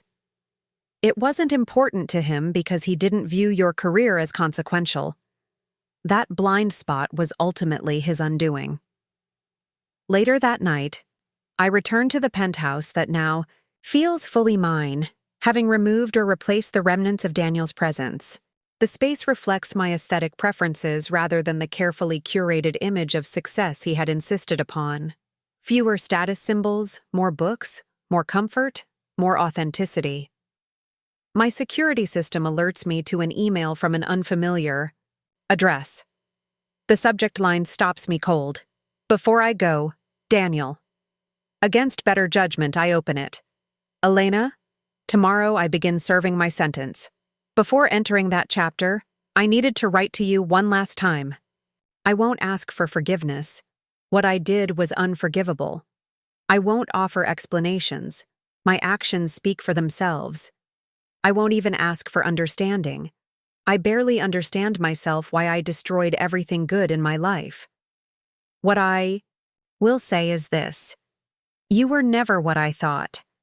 I created a version of you in my mind, decorative, naive, dependent, that suited my ego.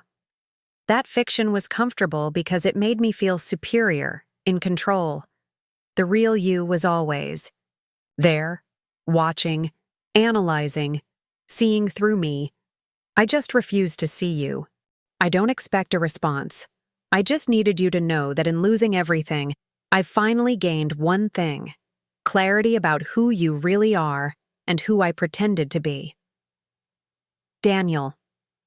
I read the message twice, searching for manipulative undertones or strategic positioning, finding instead what appears to be genuine, if belated, self-awareness. It doesn't undo the damage or justify any action, but it acknowledges a truth at the core of our failed marriage. Daniel never actually saw me. Rather than respond, I forward the email to Sam with a simple note: for the file, no reply necessary. The next morning brings news coverage of Daniel's case resolution, most focusing on the cautionary aspects rather than sensationalizing the personal elements. The financial community has largely moved on to implementing the lessons rather than dwelling on the scandal itself. I meet with Elizabeth Mitchell for coffee near her new home, a charming craftsman purchased with the down payment fund we recovered. Despite initial awkwardness, we've developed a friendship independent of her brother, founded on mutual respect rather than obligatory family connection. The house would never have happened without you, she acknowledges as we tour the renovations she's completed. Not just recovering the money, but giving me the confidence to make this decision independently. You did that yourself, I correct her. Financial security just provided the foundation. Her expression turns reflective. You know what's strange? Growing up, I always envied Daniel's confidence, his certainty. I thought he had all the answers. She gestures around her new home. Turns out I'm better at building something real than he ever was. That afternoon, I review applications for our expanded risk management team, focusing on candidates who demonstrate attention to detail and pattern recognition rather than just technical qualifications. The department has become a model within the bank, with other divisions implementing similar multi-layered verification protocols. My phone lights up with a message from Thomas. Wall Street Journal wants to profile you for their Women in Banking special issue. Interested? I consider the request carefully. While personal attention has never been my goal, the platform offers an opportunity to highlight the importance of robust security systems and the dangers of overlooking quieter voices in financial oversight. Yes, I reply, but focused on the professional aspects, not personal details. That evening, I attend a fundraiser for financial literacy education, a cause that's taken on new meaning in light of recent experiences. The program helps young adults understand money management fundamentals, creating early awareness of financial responsibility and warning signs of manipulation. As I write a substantial donation check, I reflect on how Daniel's betrayal, while personally devastating, has catalyzed positive changes extending far beyond our broken marriage. The security systems implemented in response protect countless families from similar exploitation. The educational initiatives help others recognize warning signs I missed initially. Even the public nature of the case has prompted important conversations about financial transparency in relationships. None of this justifies what happened, but it transforms the narrative from simple victimhood to something more empowering, using painful experience to create meaningful safeguards for others. Back home, I find an unexpected delivery, a small package from Margaret containing Daniel's grandmother's pearl earrings with a note. These should belong to someone with true integrity. She would have wanted you to have them. The gesture touches me deeply. Despite everything, the connection with Daniel's family remains, transformed but not destroyed by his actions. Their ability to separate his behavior from their relationship with me speaks to a capacity for nuance that Daniel himself always lacked. I place the earrings in my jewelry box, not as a memento of my failed marriage, but as a symbol of the unexpected bonds that survived its dissolution. My security system alerts me to another attempt by Daniel to access financial records, this time from the detention center's computer system. Even now, beginning his sentence, he's searching for overlooked assets or accounts that might have escaped the comprehensive freeze and recovery. There are none. The system designed to detect his manipulations continues to monitor for exactly these attempts, each one documented and added to the case file. I send a brief message to William. Final attempt logged. Pattern continues. William's response comes quickly. Some people never learn. Others teach us more than they ever intended. As I prepare for bed, I catch my reflection in the bedroom. Mirror. I look different now. Not just the external changes of a new haircut and wardrobe that no longer caters to Daniel's preferences, but something more fundamental in my expression and posture. The woman who stands alone is not diminished by abandoning the performance of being Daniel's wife.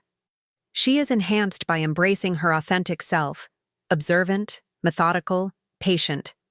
For years, I allowed Daniel to underestimate me because it suited his narrative. I became the person he needed me to be in his story, rather than insisting on being fully seen. That complicity was my mistake. One I won't repeat. Tomorrow brings new responsibilities as Chief Risk Officer, new systems to implement, new vulnerabilities to identify before they become exposures. The skills that documented Daniel's betrayal now strengthen an entire institution against similar threats.